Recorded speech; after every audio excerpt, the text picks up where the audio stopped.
The deputy stood in the doorway with his hat in his hands and mud frozen to his boots. Behind him, the river road was empty. Inside, a woman held a tin plate with cornmeal mush cooling on it, and a child sat cross-legged on a rope bed, sorting dried leaves into piles with fingers too thin for her age. The cabin smelled of smoke and wet wool, and something underneath both, the sour, sweet smell of a cough that had settled deep. The deputy looked at the child. The child looked back. Then she bent forward and coughed, a sound so heavy it folded her in half, and when she straightened, her hands were shaking. He said, "She needs to be warm." Eliza Rook Baines arrived in the St. Francis Bottoms on the back of a mail wagon in October of 1898, holding a deed transfer in one hand and Cora's wrist in the other. The child had not spoken since Cape Girardeau. She breathed through her mouth because her nose was still packed with the smell of the sick room where her mother had died 11 days earlier, and she pressed her face into Eliza's coat sleeve whenever the wagon lurched over frozen ruts. The driver let them off where the river road forked toward the bottomland claims, pointed south, and said he would not take the mules any farther because the mud got soft past the cane line. They walked the last mile carrying everything they owned, one trunk, one sack of cornmeal, 2 hens in a crate that Eliza had traded her winter hat for in Cape Girardeau. Cora carried a wool blanket rolled under her arm, and it dragged in the mud because she was too small to hold it higher.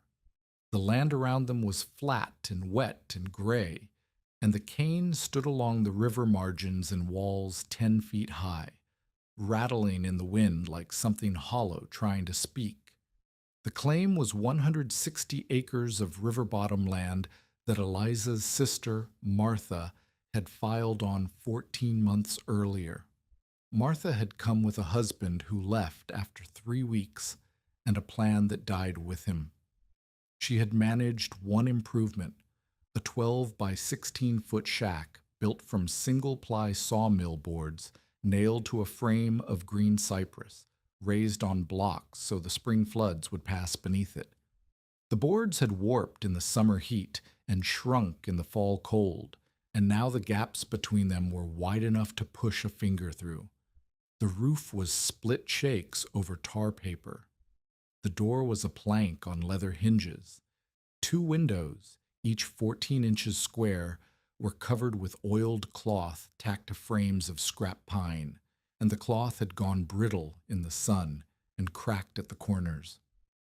Eliza stood in the doorway and saw what Martha had left behind. A sheet iron stove with a crack running the length of the firebox, a rope bed with no mattress, a table made from a door laid across 2 barrels, a shelf holding 1 tin plate, 1 cup, 1 fork, and a jar of salt. On the floor beside the stove, less than 2 cords of mixed wood, some oak, some cottonwood, some green elm that would smoke more than burn. Cora coughed. It was a wet sound deep in the chest, and it echoed off the bare board walls. Eliza set the cornmeal on the table and said, "We are home." The survival math was brutal, and Eliza learned it within 3 days. She had $31 in coin and paper, which she kept in a tobacco tin inside the cornmeal sack. The nearest store was Rusk's, 4 miles north on the river road, and Rusk's prices reflected the distance from the railroad. A pound of nails cost 3 times what it cost in Cape Girardeau. Rough pine boards, if Rusk had them, ran 11 cents a foot. A cord of dry hardwood delivered cost $4.50, but Rusk did not deliver south of the cane line, so the price included a wagon hire that brought it to $7. Eliza could afford maybe 4 cords if she spent every cent on wood, but 4 cords would leave nothing for food, nails, medicine, lamp oil, or the filing fee she owed the land office by March. She needed 6 cords minimum. Every man she asked said 6, some said 8. Amos Tulliver said 10. Tulliver came on the 3rd morning. He was 59 years old, built like a barrel stave, and he had been a steamboat carpenter on the Mississippi before his knees gave out, and he settled on 40 acres a mile upriver. He was the man people called when a cabin needed raising or a chimney needed straightening, and he walked onto Eliza's claim with the slow authority of someone who had seen 100 shelters fail. He did not knock.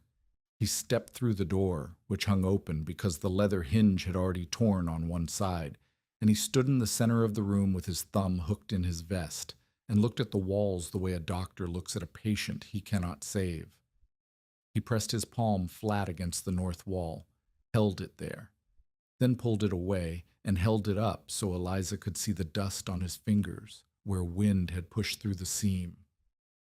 "This is not a wall," Tulliver said. "It is a sieve standing upright. I can feel the wind through 3 inches of board." He walked to the east wall and tapped a plank with his knuckle. The sound was thin and hollow. He pushed, and the board flexed inward. "Single-ply," he said. "No sheathing, no lath, no chinking. Your sister's husband put up a frame and nailed boards to it, and then he left. A proper cabin wants logs 8 inches thick at the thinnest, chinked with lime and sand, and a roof that does not lift in a gale. You have none of those things."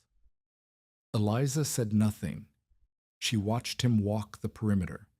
He checked the stove and found the crack, and said a cracked firebox meant heat going sideways instead of up, which meant slower draw, which meant more smoke, which meant less warmth per stick of wood. He looked at the wood pile and shook his head. 1 3/4 cords, Eliza said. She had measured it the day before by pacing the stack against a 4x4x8 template she scratched in the dirt. Tulliver turned to look at her. "You measured it." "I did." "Then you know what you have. What you need is 6 cords of dry hardwood at the very least, and that is if you seal every crack in this building and bank the fire right, and do not open the door more than twice a day. With these walls, you need 10. With that stove, you need 12. And you have 1 3/4. He let the number sit in the air. Outside, the wind moved through the cane and made a sound like dry sticks being stirred in a bucket. "The cold comes in December," Tulliver said. "Hard cold comes in January. Killing cold comes in February, if it comes at all. You have 6 weeks before the river road freezes, and there is no reliable supply wagon south of Rusk's. After that, you burn what you have or you freeze." He looked at Cora, who sat on the rope bed with her knees pulled up, watching him with eyes that were too still for a child her age. "Is the girl yours?" he asked. "My sister's. Martha died of lung fever in Cape Girardeau." Tulliver was quiet for a moment. Then he said, "The child should be in town. There are families who take in orphans." "She's not an orphan," Eliza said. "She has me." "You have $31 and a sieve," Tulliver said. "That is not enough to keep a grown woman alive through February, let alone a child who's already coughing." He left without offering help. He was not cruel, he was accurate. And accuracy in the Bottoms was its own kind of cruelty because it left no room for hope that was not earned. Eliza tried the ordinary options. She walked to Rusk's store on the 4th day and priced rough pine boards at 11 cents a foot. To sheathe the cabin exterior would require over 300 feet of board. That was $33 before nails. She had $31 total. She asked about slab wood from the sawmill on Castor Creek. "Already spoken for," Rusk said. Every farmer within 10 miles had put in his order by September. She offered to sew shirts in exchange for nails. Rusk's wife considered it and said she had enough shirts. She cut brush for a windbreak on the north side of the cabin, willow branches and dead cane stacked against leaning poles, and it took her 2 full days of work. That night, a sleet storm came through the Bottoms and flattened half of it. The branches that remained stood at wrong angles, and the wind passed through them as if they were not there. Cora woke the next morning with frost on the edge of the quilt. Eliza sat on the step with her hands between her knees and felt the weight of the numbers. 6 cords she could not afford, boards she could not buy, slab wood she could not get. A windbreak the weather destroyed in one night, a child coughing deeper each morning, and 6 weeks, now 5 down, before the road closed and the cold settled in to stay. The law said the land was hers as long as she lived on it and improved it. The law did not say how she was supposed to live, and the law did not mention Jonas Kett. Kett appeared on the 6th day, though he had been circling since the 1st. He was a timber buyer who worked the river bottom claims, buying standing hardwood from settlers who needed cash more than they needed trees. He was 44, lean as a fence rail, and he had a way of standing just outside the edge of a conversation so that when he finally spoke, it felt like he had been listening to everything. He found Eliza at Rusk's store, buying 2 pounds of salt and a tin of lard. He leaned against the porch post and watched her count coins on the counter. "You are Martha Rook's sister," he said. Eliza did not look up. "I am. Martha's claim has been without occupancy for 2 months. I expect you know the Homestead Act requires continuous residence." "I am residing." "You are residing in a board shack with a cracked stove and a woodpile that will not last past Christmas. That is not residence. That is delay." Eliza picked up her salt and lard and turned to face him. Kett had pale eyes and a thin mouth, and he smiled the way a man smiles when he knows the cards are in his favor. "Abandoned claims find better hands," he said. "I've seen it before. A widow or a single woman files, improves a little, discovers the winter is longer than she thought, and walks away. The claim opens up. Someone with resources takes it over. The timber gets cut properly. The land gets worked." "You mean you take it over?" Kett's smile did not change. "I mean the land finds someone who can hold it." He touched the brim of his hat and walked away. Rusk, behind the counter, watched him go and then looked at Eliza with the expression of a man who knows what is coming but will not say it aloud. Eliza understood.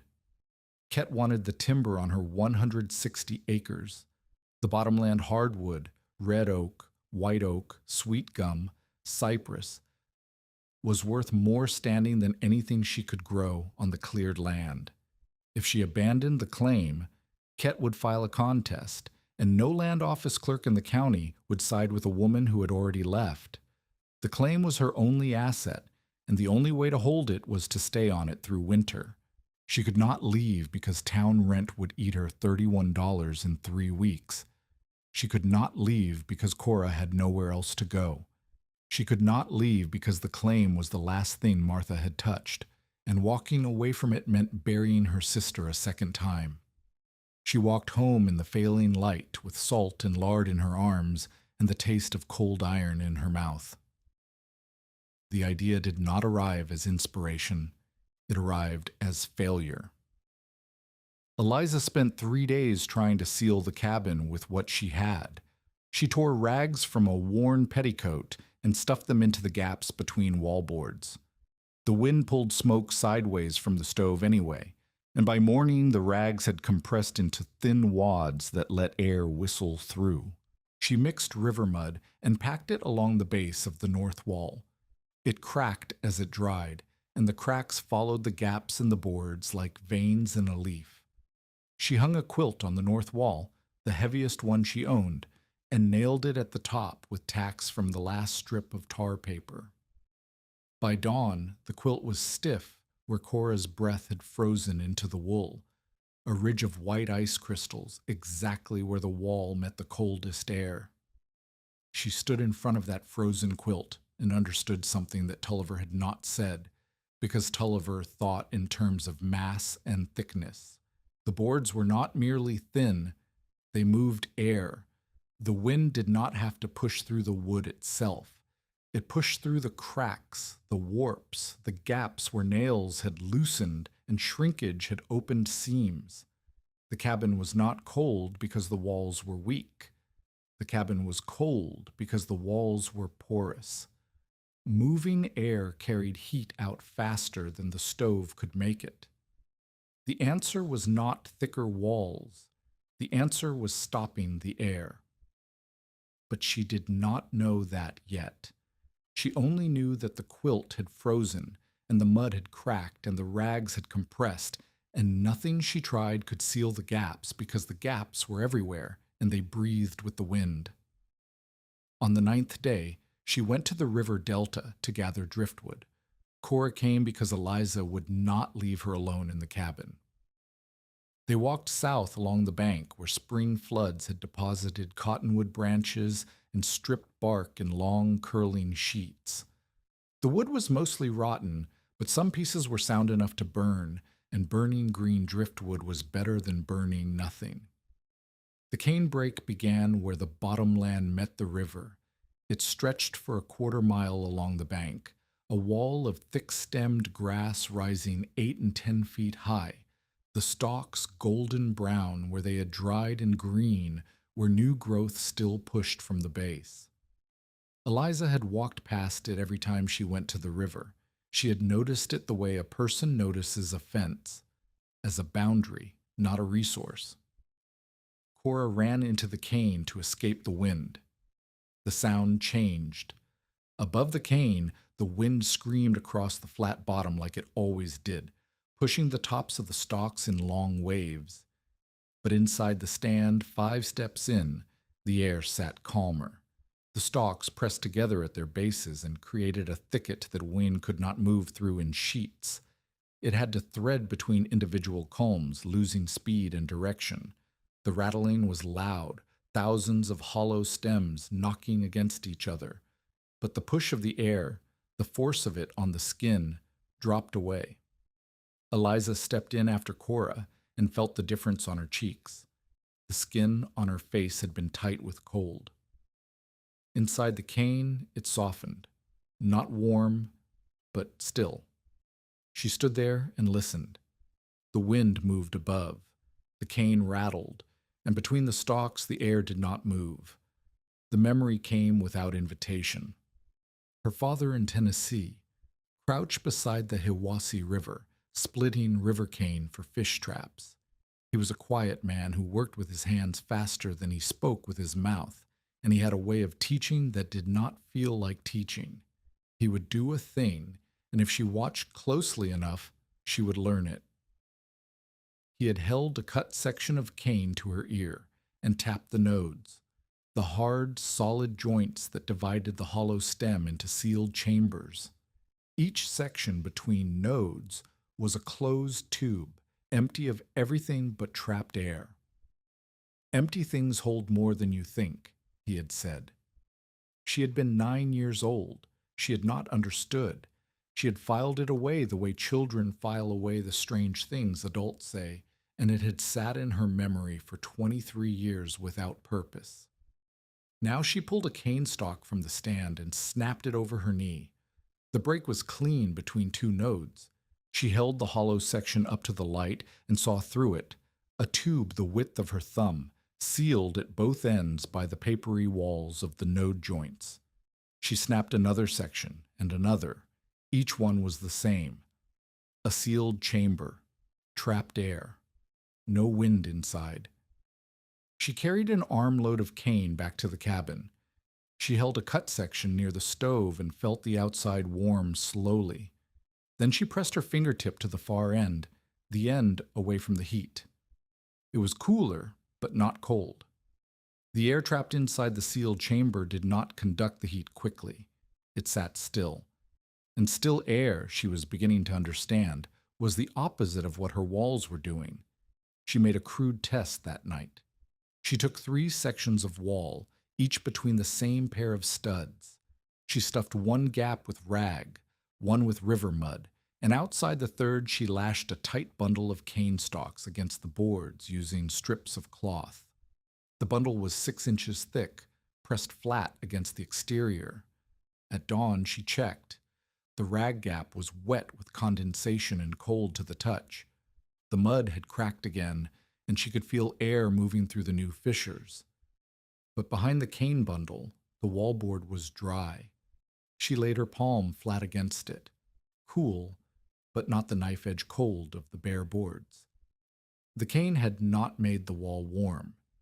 It had made the wall less cold, and in a cabin where cold was winning, less cold was the beginning of everything. The design formed in pieces over the next 2 days, not as a blueprint drawn on paper, but as a series of physical experiments performed in the dirt beside the cabin. She would tie a bundle of cane, hold it against a wall, and test how the air moved. She would adjust the thickness, the tightness of the binding, the angle of the stalks. The plan that emerged was this: vertical bundles of thumb-thick river cane, each bundle the width of 2 fists pressed together, lashed from sill to eave against the exterior boards. The bundles would overlap like feathers on a bird, each one covering the gap where the last one ended. The bottom ends would sit in a shallow trench packed with clay to keep wind from driving under the shell. The upper ends would tuck beneath a sloped drip strip made from scrap board salvaged from the collapsed brush windbreak. She would do the north and west walls first, because those took the killing wind. The south and east walls could wait, but not long. She counted the perimeter: 12 feet across the front, 16 down each side, 12 across the back, 56 feet total, not counting gables. If each cane stalk averaged 1 inch in width when pressed into a bundle, she needed roughly 700 canes for a single layer. But a single layer was not enough. She needed overlap at every seam, double layers on the windward faces, extra cane around the windows and door frame, and replacements for the stalks that would crack, split, or break during installation. She added gables, corners, and waste. Final count: 2,200 usable canes cut before the cold made them brittle, and the river ice made the cane break unreachable: 2,200. She said the number aloud, and it sounded like a joke told by the river. Letty Varn came on the 12th day. She was 38, a widow with 3 boys under 12, and she lived on a claim a half-mile east where her husband had built a proper log cabin before he died of a burst appendix the previous spring. Letty had weathered 1 winter alone already, and she carried herself with the taut efficiency of a woman who could not afford to waste motion. She did not come to help. She came to see what Eliza was doing. "People are talking," Letty said. She stood at the edge of the clearing and watched Eliza drag a bundle of fresh-cut cane from the tree line. "People always talk." "They are saying you are wrapping your cabin in weeds." Eliza set the bundle down and straightened her back. Her hands were raw from cutting. The gloves she wore had split along the right palm, and the skin beneath was blistered and bleeding at the knuckle line. "River cane," Eliza said, "not weeds. It is grass. It is hollow grass with sealed nodes. Each section traps air. The air does not move. Still air does not carry heat the way wind does. If I can stop the wind from washing through these walls, the stove heat stays inside longer." Letty looked at her the way a woman looks at a recipe she does not trust, not with contempt, with the careful skepticism of someone who has learned that hope is expensive. "Show me," she said. Eliza pulled a section of cane from the bundle and split it lengthwise with the hatchet. The interior was visible: 3 sealed chambers between 4 nodes, each one a closed pocket of air. "Feel the wall," Eliza said. She led Letty to the north side, where bare boards stood exposed on the right, and the first test bundle was still lashed to the left. This side, then that side. Letty pressed her palm to the bare boards and held it. Then she moved to the cane-covered section and pressed again. She kept her hand there for a long time. "It is less cold," Letty said. "Less cold is the point." Letty pulled her hand away and looked at the bundle. She touched the lashing cloth strips knotted around the cane. A weed wall will not make heat, she said. It does not make heat. It holds heat. The stove makes heat. The walls lose it.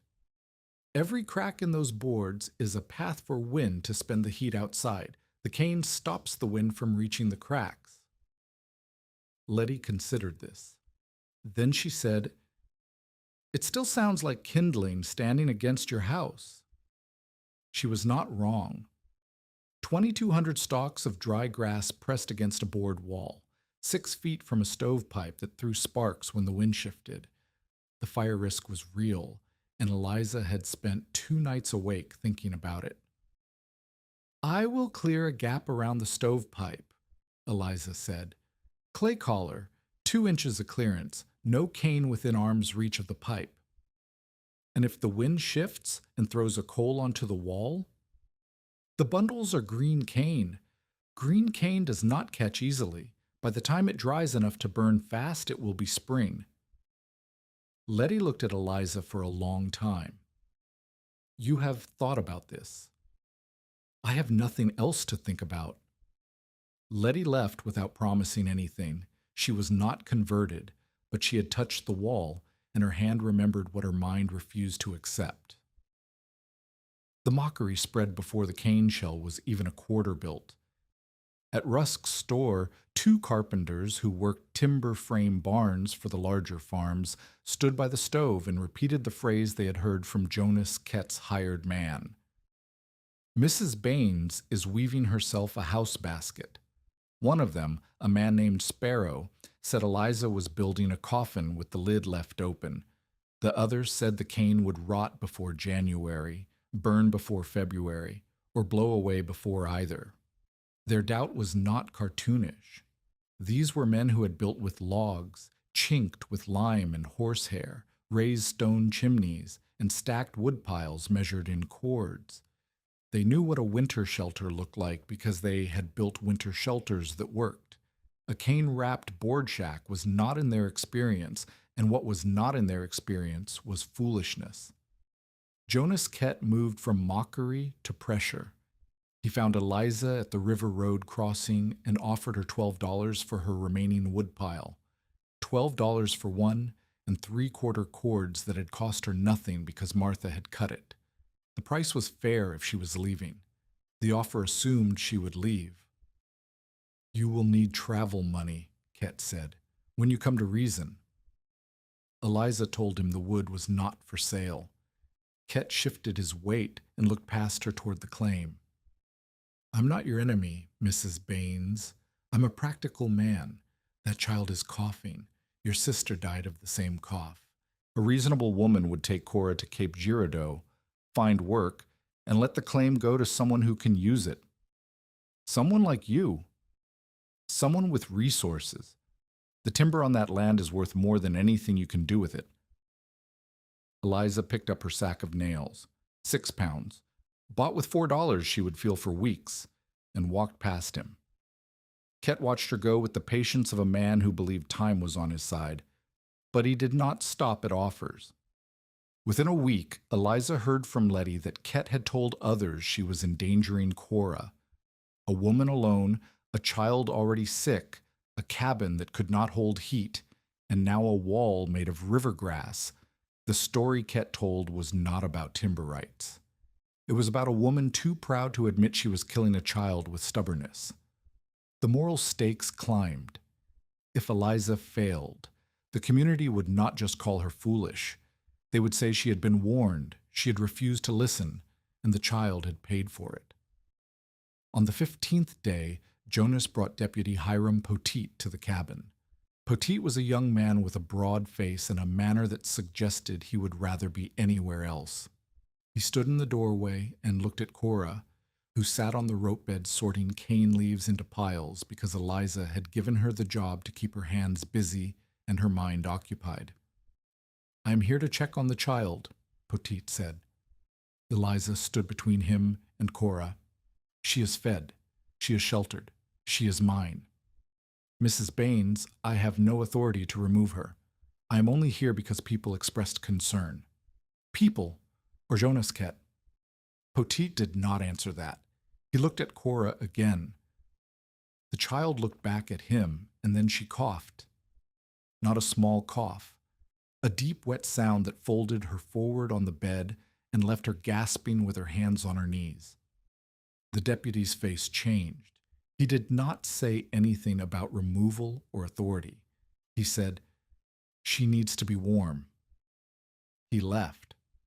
The threat was not legal. It was social. The community was watching, and every day the cabin stayed cold was the day the watchers grew more certain that Eliza Baines was a woman who would not survive the winter. Eliza stood in the doorway and looked at the north wall, where 6 bundles of cane were lashed against the boards. 6 bundles out of the 300 she needed. 5 weeks left. A child coughing, a woodpile shrinking, a timber buyer circling, a community shaking its collective head. She picked up the hatchet and walked toward the cane. The work began before dawn and ended after dark, and the days between were filled with nothing but cutting and carrying and lashing. Eliza developed a rhythm by the 3rd day. She rose before light, fed the stove, fed Cora, and walked to the cane brake with the hatchet and a length of rope.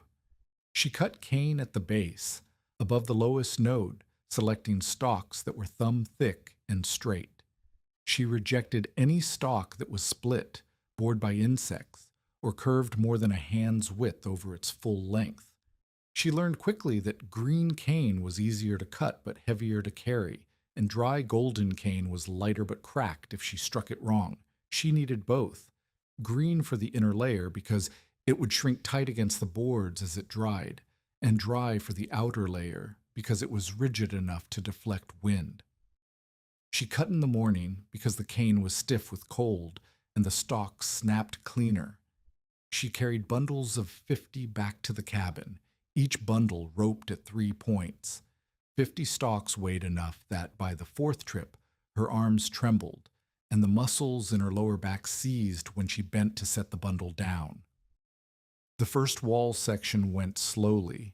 She dug a shallow trench along the base of the north wall, 6 inches deep and 8 inches wide, and packed the bottom with clay she dug from the riverbank. The trench would anchor the cane bundles and prevent wind from driving under the shell. She set the first bundle upright against the boards, the bottom end seated in the clay, and lashed it to the wall frame using strips of cloth torn from a flour sack. The lashing was crude.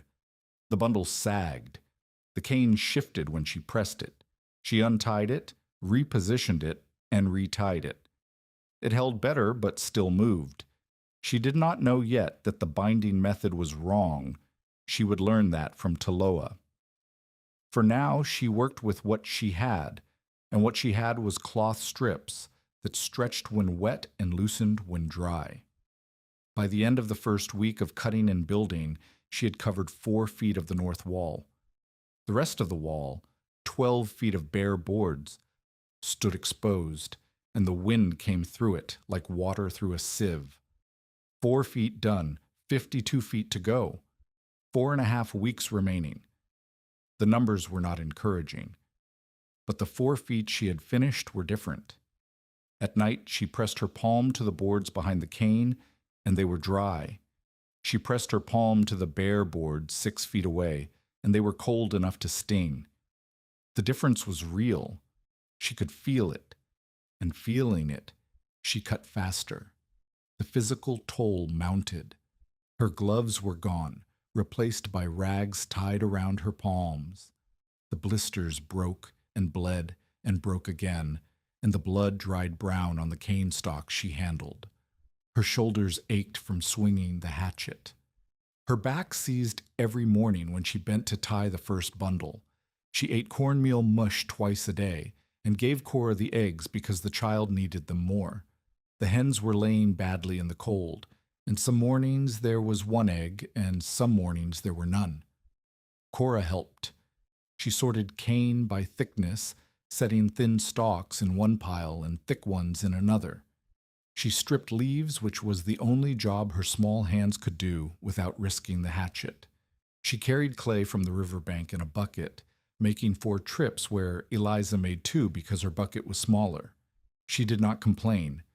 She coughed, and she worked, and at night she slept with her face pressed against the wall where the cane was, because that side of the cabin was less bitter.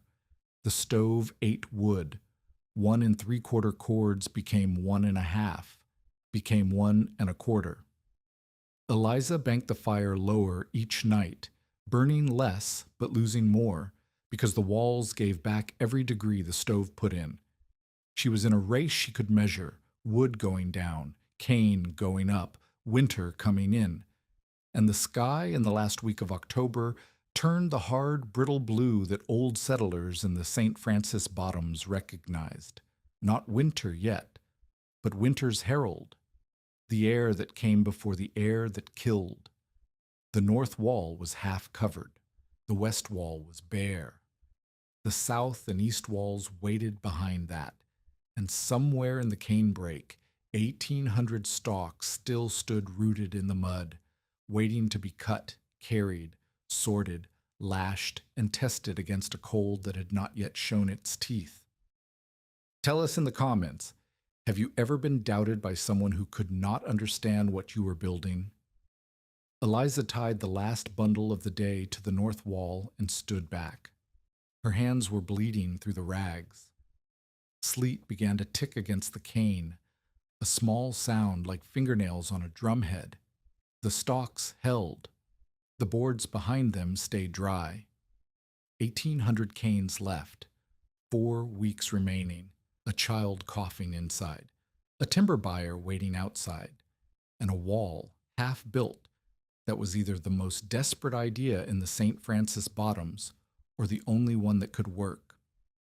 She wiped her hands on her skirt and picked up the hatchet. The cane was waiting. She met Taloa Neshoba on the 3rd week in the cane break, on a morning when the fog sat so thick on the river that the far bank had disappeared. Eliza was cutting badly. She knew it because the stalks were splintering instead of snapping clean, and splintered ends meant moisture paths, which meant rot, which meant failure. She had been swinging the hatchet since first light, and her arms had stopped obeying her at the shoulder, so the blade came down at wrong angles and chewed the cane instead of severing it. She was throwing away 1 stalk in 3. Taloa was standing 20 feet inside the break, watching her. She did not see him until he spoke. "You are cutting below the node," he said. Eliza spun with the hatchet raised. He stood between 2 thick culms with his hands empty at his sides. He was 64 years old, broad across the chest and narrow everywhere else, and he wore a coat made from blanket wool that had been patched so many times the original color was a guess. His face was dark and weathered and still, and his eyes watched her hands, not her face. "Cut above the node," he said. "If you cut below, the chamber is open at the bottom. Rain runs in, water sits. The cane rots from the inside before Christmas." Eliza lowered the hatchet. "Who are you?" "Taloa Neshoba. I live at the slough." He pointed east without looking. "I have been watching you cut for 3 days. You reject the split ones and the bored ones. You sort by thickness. You are not gathering brush. You are choosing pieces." It was the most anyone had said to her about the cane that was not an insult. "I am building a shell," Eliza said, "around my cabin to stop the wind." Taloa walked to the stalk she had just ruined and picked it up.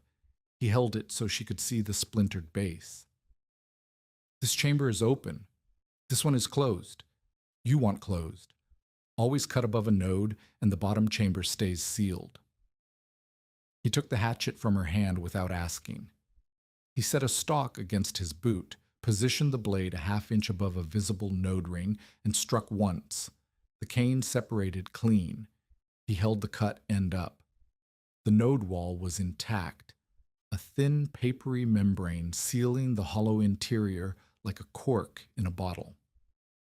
"Every chamber closed," Taloa said. "That is how you hold air." He handed the hatchet back. Eliza looked at the clean cut, then at the pile of splintered stalks she had been throwing away. Half of them were ruined because she had cut in the wrong place. "You know cane," she said. "My wife wove cane, baskets, mats, fish traps, wall screens. She could split a stalk into 4 strips and weave them tight enough to hold cornmeal without a grain falling through." He paused. "She has been dead 9 years. I have not cut cane since she died, but the cane has not changed." He did not offer to help. He did not ask what the shell was for or whether it would work. He simply corrected her cut, showed her why, and stood there as if waiting to see whether she was the kind of person who learned from a single demonstration. Eliza set a new stalk against her boot, positioned the blade above the node, and struck. The cut was clean. Taloa nodded once.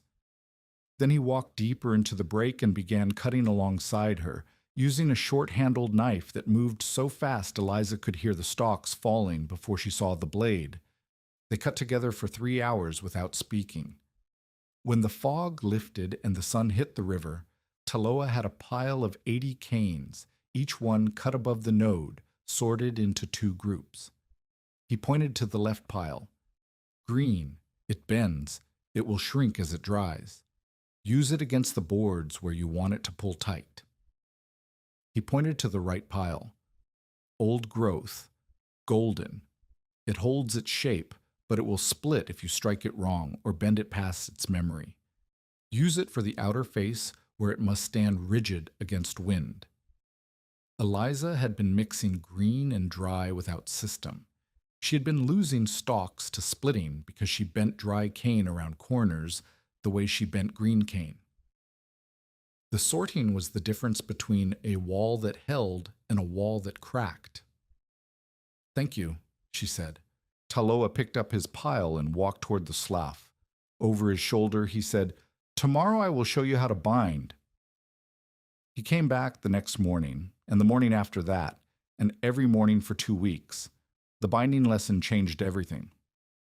Eliza had been using cloth strips, and cloth strips failed because they stretched when wet and loosened when dry. Taloa showed her hickory withes, thin, flexible strips peeled from young hickory shoots, soaked in river water overnight until they were pliable as leather. He twisted a withe around a bundle of 20 canes, threaded the end through the loop, and pulled it tight with a motion that used his whole arm. Then he drove a short cane pin through the twist to lock it. The width would dry rigid and shrink tighter onto the bundle. "The width holds because it wants to return to straight," Taloa said. "A cloth strip does not want anything. It sits where you put it and gives up when the weather asks." He taught her to stagger the nodes. Eliza had been lining up her canes with the nodes at the same height, which created horizontal channels where wind could thread between node walls. Taloa made her offset each stalk by a hand's width, so the nodes staggered like bricks in a wall. No continuous channel, no straight path for air. He taught her to read the wall. He walked the north face where Eliza had finished her first section and pressed his ear against the cane. "Listen," he said. Eliza pressed her ear beside his. She could hear wind moving behind the bundles, a thin whistle where the lashing had loosened and created a gap between bundle and board. "There," Taloa said. He pulled the bundle away from the wall, and Eliza saw the problem. The bottom of the bundle had flared outward, where the clay trench had softened in rain. A gap of 2 fingers' width let air drive up behind the cane and hit the bare boards above. "Your trench must drain," Taloa said. "If water pools, the clay softens, the cane lifts, and you have done all this work to build a funnel for the wind." He dug a shallow channel at the corner where water could run out instead of sitting. He repacked the clay, set the bundle against it, and drove 2 cane pins through the base to hold it until the clay dried. That night, Eliza redid the first 5 feet of the north wall. It took her until midnight, working by the light of a tallow candle stuck in a jar. In the morning, Taloa checked her work by pulling on the lowest bundle with 2 fingers. It did not move. Better, he said, not praise. A measurement. The progress rhythm established itself in the 4th week.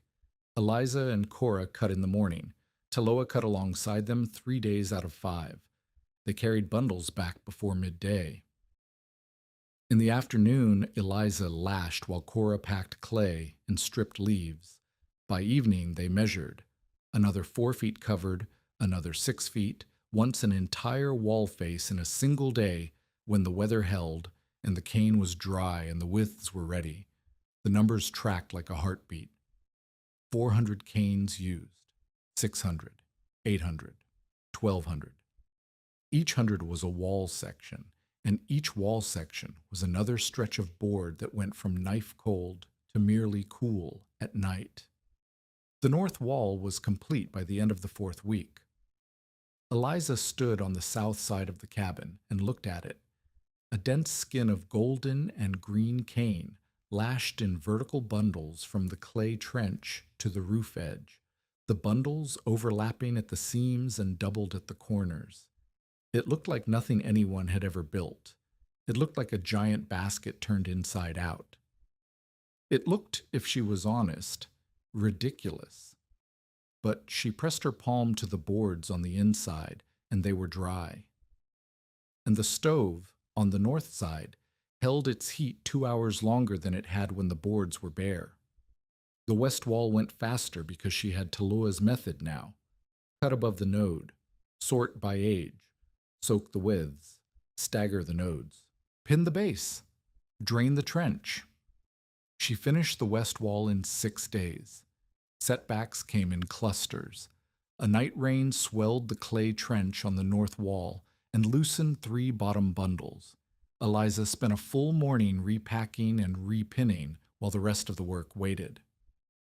Cora's fever returned, not the deep lung cough this time, but a low heat that made her cheeks flush and her hands shake when she tried to strip leaves. Eliza lost 2 days to tending her, keeping the stove high and the quilt close, and those 2 days cost 40 canes she did not cut. A neighbor's cow broke through the brush fence and trampled 2 stacks of sorted cane, cracking 112 stalks that Eliza had spent 3 days cutting. She stood over the ruined pile and did not cry because crying took time, and time was the one resource more precious than cane. Jonas Kett found a way to hurt her from a distance. When Eliza went to Rusk's store for nails, Rusk told her he could only sell for cash. No more trade, no more sewing credit. When she asked why, Rusk looked at the floor and said some customers felt extending credit to temporary settlers was bad business. Kett had not said her name. He did not have to. Amos Tulliver returned in the 5th week. He stood at the edge of the clearing and looked at the north and west walls, fully wrapped, the cane rimed with frost, the bundles tight and overlapping, and said nothing for a long time. Then he walked to the east wall, which was half covered, and tapped the cane with his knuckle. "How much wood have you burned?" he asked. "I'm down to 3/4 cord," Eliza said. Tulliver made a sound in his throat. 3/4 cord will not last to February. It will if the walls hold the heat longer. You're gambling a child's life on weeds. I'm gambling a child's life on trapped air. The weeds are just the container. Tulliver stared at her. He opened his mouth, closed it, and turned to look at the north wall again. He pressed his palm against the cane. He held it there for 10 seconds. Eliza watched his face and saw something shift, not belief, but the beginning of uncertainty, which was the thing that came before belief in a man who had been certain his whole life. He pulled his hand away. "The wind has not tested this," he said. "Still cold means nothing. Wind cold means everything." "I know." If it fails, you will not have time to build anything else. I know that too. He left. At the road, he stopped and looked back. Then he continued walking without saying whatever he had stopped to say. That evening, Taloa sat on the step sharpening Eliza's hatchet with a stone he carried in his coat pocket. The firelight from the stove caught the blade and threw orange lines across the wall. Cora was asleep on the rope bed, breathing easier than she had in a week. His wife wove baskets that held meal, Taloa said, meaning his own wife, not Tulliver's. He did not say this to Eliza directly. He said it to the blade, or to the dark, or to no one. She said the trick was not the weave. The trick was knowing which cane carried weight and which cane only filled space. If you fill a basket with weak cane, it looks right and holds nothing. If you use strong cane and leave the weak out, it looks thin and holds everything. Eliza listened. She understood he was not talking about baskets. You are not filling space, Taloa said. That is why I stayed. An unexpected kindness arrived the next morning, disguised as a transaction. Orrin Varn, Letty's eldest boy, appeared at the cabin with a coil of old clothesline and a jar of rendered lard. He set them on the step and said, Mama says she does not believe in the weed house, but she believes in children breathing. The rope is for lashing if you run short. The lard is for your hands. He looked at Eliza's hands when he said it. The rags were brown with old blood, and the knuckles were cracked to the white. Tell your mother thank you, Eliza said. She said to tell you she is not helping, she is lending. The boy left. Eliza unwound the clothesline and found it was strong enough to supplement the hickory withes on the upper sections where she could not reach to drive pins. The lard she rubbed into her hands that night, and the pain was so sharp when the grease entered the cracks that she bit the inside of her cheek until it bled. The shell was complete on the 42nd day. Eliza lashed the final bundle beside the door, the last exposed strip of board on the entire cabin. She stepped back and looked at what she had built. Every wall was covered. The cane ran from the clay trench to the roof edge in tight vertical bands, doubled on the north and west corners, overlapping at every seam, gapped only where the stovepipe emerged through its collar of packed clay. The two windows were framed in cane that curved around the oiled cloth openings and met at the sill. The door was the only bare wood, and Eliza had hung a cane mat over the inside. 2,160 usable canes. 42 days. One woman, one child, one old man who came because he recognized judgment in the way she chose her materials. The cabin looked like nothing in the St. Francis Bottoms. It looked like a thing woven by someone who could not afford a thing built. It looked, to anyone who had built with logs and chinking in stone, like a mistake covered in grass. But the stove heat stayed. Eliza could feel it. At night, she banked the fire low and woke 6 hours later to a room that was cold but not killing. The boards behind the cane were dry on every wall.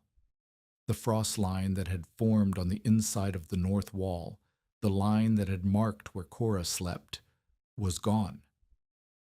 Eliza performed her tests.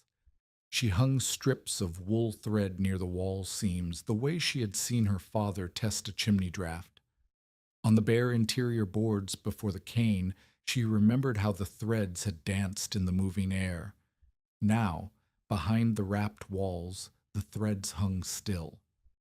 She placed her palm on the north wall after the stove had burned for an hour.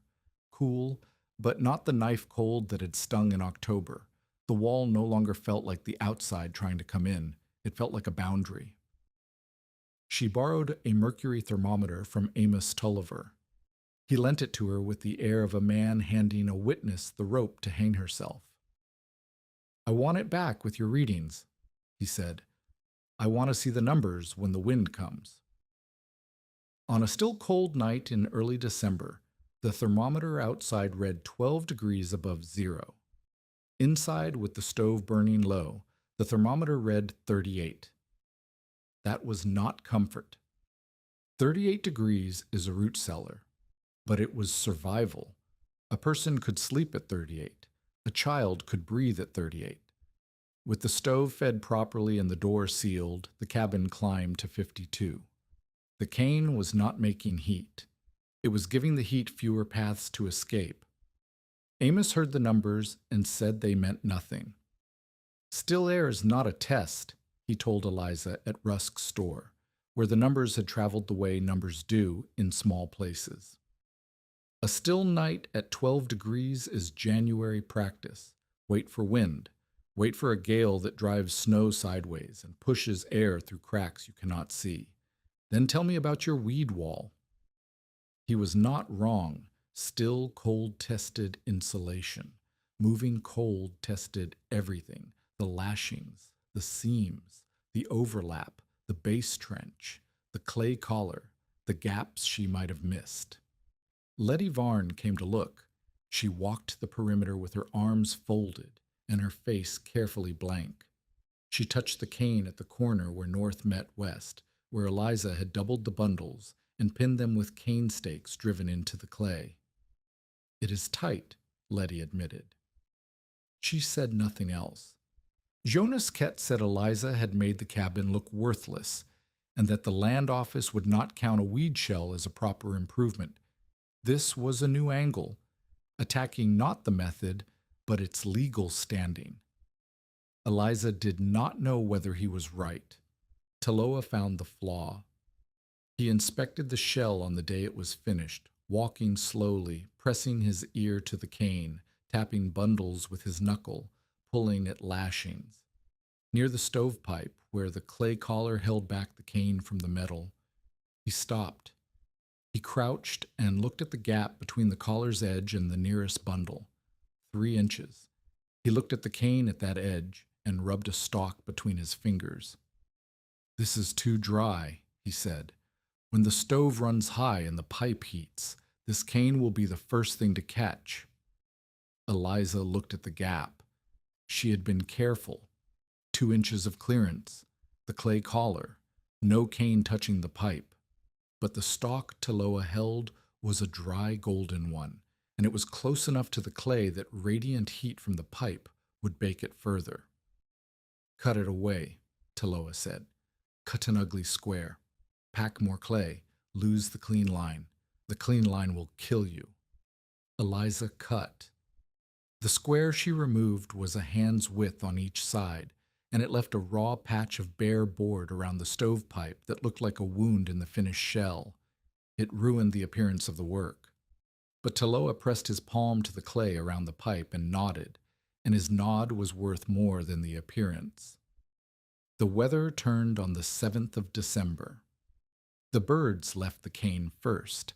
The sparrows and wrens that had sheltered in the break through autumn vanished overnight, as if they had received a message that Eliza could not read. The river road froze by noon. Puddles that had been soft mud in the morning were iron by the time Eliza walked to the woodpile in the afternoon. The sky lost its color and became a flat white ceiling pressed down to the treetops. A notice from the signal service reached Rusk's store by mail rider on the 10th. Severe cold expected from the northwest. Duration uncertain. Temperatures expected to fall below zero across the lower Mississippi basin. Rusk read it aloud to the men gathered at the stove, and most of them shrugged. Cold in December was not news. Cold in the bottoms was not news. They had seen below zero nights before. What they had not seen, and what the Signal Service notice did not describe well enough, was the cold that came in February of 1899. But the cold that came first in December was its warning shot, a 3-day gale that dropped the river road temperature to 4 degrees below zero and drove snow sideways through the bottoms like white sand. That gale was not the crisis. The crisis came 2 months later. But the December gale was the dress rehearsal, and it taught Eliza three things: which parts of the shell were strong, which were weak, and how fast a room could cool when the wind found a seam. The temperature fell through the night of December 7th and kept falling. By morning, the thermometer outside the cabin door read 8 above zero. By afternoon, it read 2 above. By sundown, the wind had started, and the reading dropped below zero for the first time. Inside, with the stove burning steady and the door barred and the cane mat hung over the inside, the temperature held at 41. Eliza watched the thermometer the way a woman watches a sleeping, sick child, constantly, with held breath, waiting for the number to change. The cane rattled. The wind hit the north wall in gusts that made the bundles shudder, and the hickory withes groaned as they flexed. The sound was like nothing Eliza had heard before, a deep, rhythmic creaking, as if the cabin were a ship working in a swell. She pressed her ear to the north wall and listened. No whistle, no thin thread of moving air. The cane was bending, but it was holding. The December gale passed. The shells survived. Inside temperature never dropped below 34, even when the stove burned low at 3 in the morning. The boards stayed dry. The lashings held. One bottom bundle on the east wall loosened where the clay had not drained properly, and Eliza repaired it on the second day by repacking the trench in frozen mud, her fingers white and numb. Tulliver heard the numbers. He did not come to see, but he sent his hired boy with the message, "Leave the thermometer, I want the February readings." February came like a door slamming. The cold that descended on the St. Francis bottoms in the second week of February, 1899, was not a gale. It was a siege. The temperature dropped from 28 degrees above zero at noon on February 9th to 6 below zero by midnight, and it kept dropping. By dawn on the 10th, it was 11 below. By the afternoon of the 11th, it was 19 below, and the wind had started Sari Z, a northwest wind that crossed 600 miles of frozen plain and arrived in southeastern Missouri with the force and patience of something that intended to kill. Eliza woke before dawn on the 10th to a sound she could not place. The stove was cold. The fire had gone out sometime in the night, and the room temperature had fallen to 29 degrees, below freezing inside the cabin. She could see her breath in the dark. Cora was curled under both quilts and the wool blanket, and when Eliza touched her forehead, the child was burning.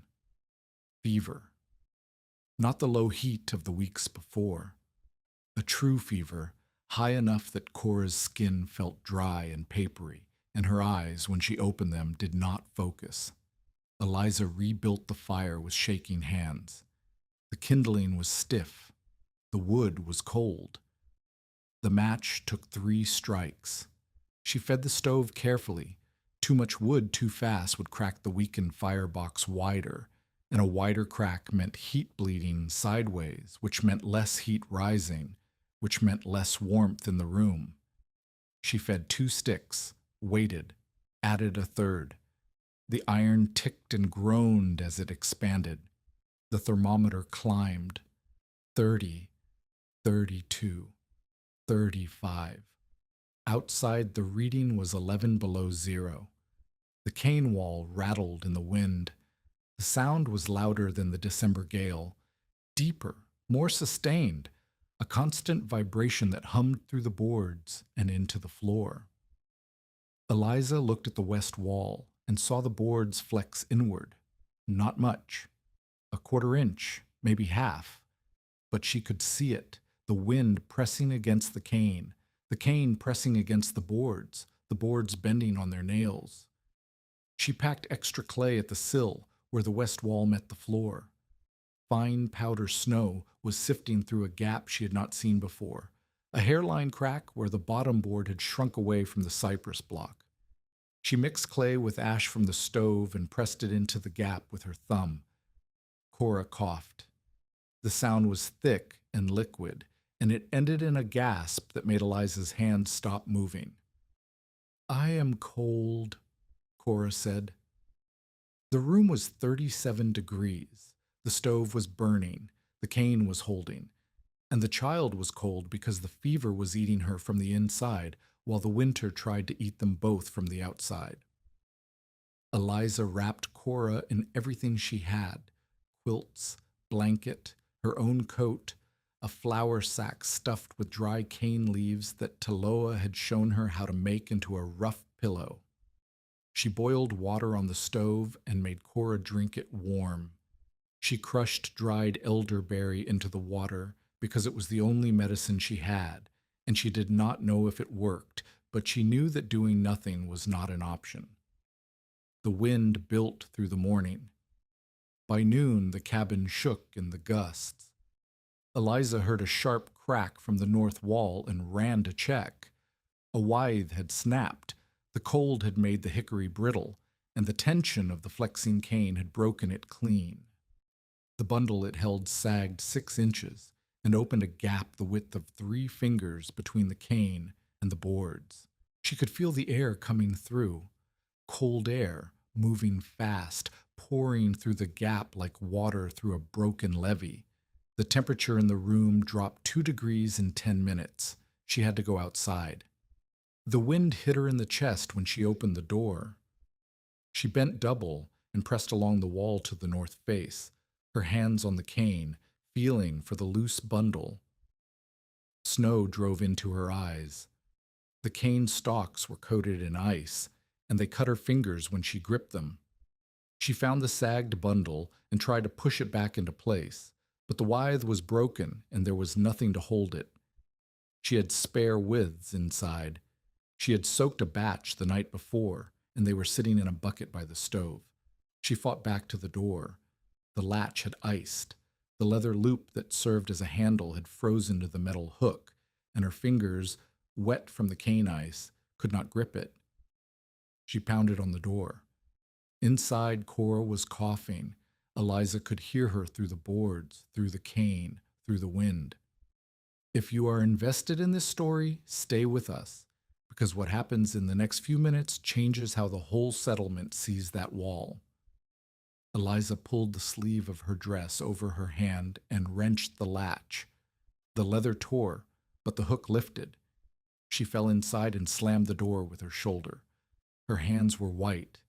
She held them over the stove until the feeling returned as pain, a deep, drilling ache in every finger. Then she took a soaked withe from the bucket, bit one end to hold it, and went back outside. The repair took 4 minutes. She wrapped the wreath around the bundle 3 times, threaded the end through the loop, and pulled until the cane pressed flat against the boards. She drove a cane pin through the twist with the heel of her hatchet. The bundle held. The gap closed. She crawled back inside and barred the door with the table pushed against it. The thermometer read 34 inside, 19 below outside, a difference of 53 degrees, but that number did not matter. What mattered was that the room was above freezing. What mattered was that the cane was bending but not breaking, rattling but not tearing, flexing but not failing. Night came early. The dark was absolute. No moon, no stars, just wind and the sound of the cane working against the boards. Eliza fed the stove every 2 hours. 3/4 cord had become half a cord. She was burning her margin, but the room held 35, 37, 39 when the stove was high. Across the bottoms, other cabins were not holding. Letty Varn's cabin was better built than Eliza's. Proper logs, chinked with lime and horsehair, a stone chimney. But the chinking on the north wall had cracked in the cold, and the wind was driving through hairline fractures that Letty had not known existed. Her youngest boy, the one who was 6, developed blue lips by midnight. Letty stuffed every cloth she owned into the cracks and burned her last chair to keep the fire high. Amos Tulliver, the man who had called Eliza's cabin a sieve, discovered that his own window casing had a gap the width of a coin where the frame had shrunk away from the log wall. He had never noticed it in ordinary cold. In 19 below wind, it was a funnel. He stuffed toe into the crack while his wife broke apart a ladder and fed the rungs into the stove. Deputy Poteet rode out to check on the homesteads south of the river road and found old Mr. Bracken collapsed in his woodlot, 50 yards from his cabin door. Bracken was 68, and he had gone out to split wood at dawn and made it 20 steps before the cold closed around him like a fist. He was alive but frostbitten. His fingers were gray, and his feet were the color of tallow. They brought Bracken to Amos's cabin first because it was closest, and Amos was the man people went to. But Amos's cabin was struggling. The window gap was plugged, but the draft from the chimney was pulling warm air up and out faster than the stove could replace it. The room was 31 degrees. Bracken needed warmth, and Amos did not have it to give. Letty Varn, standing in Amos's doorway with her 3 boys and a blanket around her shoulders, said the thing that no one expected her to say. "Take him to Eliza's." Amos looked at her. "The wheat house," Letty said. "Her wall holds heat. I've seen the numbers." Amos did not argue. He picked Bracken up. The old man weighed almost nothing, and carried him south along the frozen road toward Eliza's claim. Deputy Poteet walked beside him. Letty followed with her boys. The wind hit them broadside, and the youngest boy stumbled twice before Letty picked him up and carried him on her hip. They reached the cabin at dusk. Amos kicked the door because his hands were full. Eliza opened it and saw Bracken's gray face, and did not ask questions. She cleared the rope bed. Amos laid the old man down. Poteet pushed in with Letty and the boys. 8 people in a 12 by 16 room. The heat hit them. Amos had expected cold.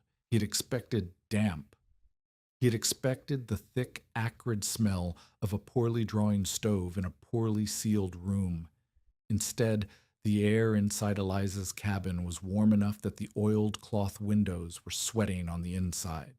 The stove was burning steady, not roaring. The boards behind the cane were dry.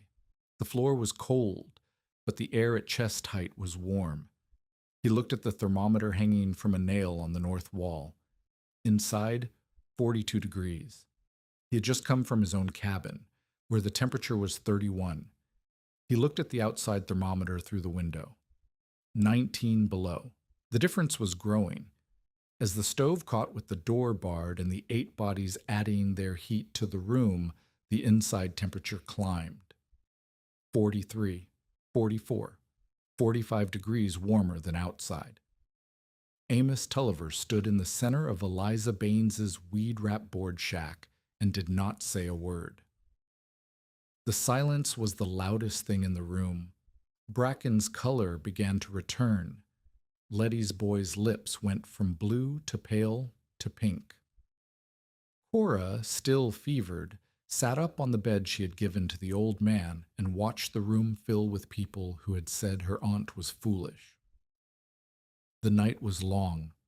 Eliza fed the stove and rationed the wood and made cornmeal mush for 9 people from a sack that was almost empty. The cane rattled outside. The wind screamed.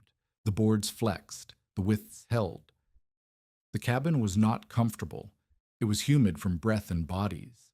The cane near the stovepipe smelled faintly scorched, and Eliza checked the clay collar every hour. The door strip, where she had made the last repair, creaked with each gust, and she braced it with a board wedged from the floor. But the wall held. The air inside did not move. The heat from the stove stayed in the room long enough for people to live. At some hour past midnight, Eliza did not have a clock. Jonas Kett appeared at the door.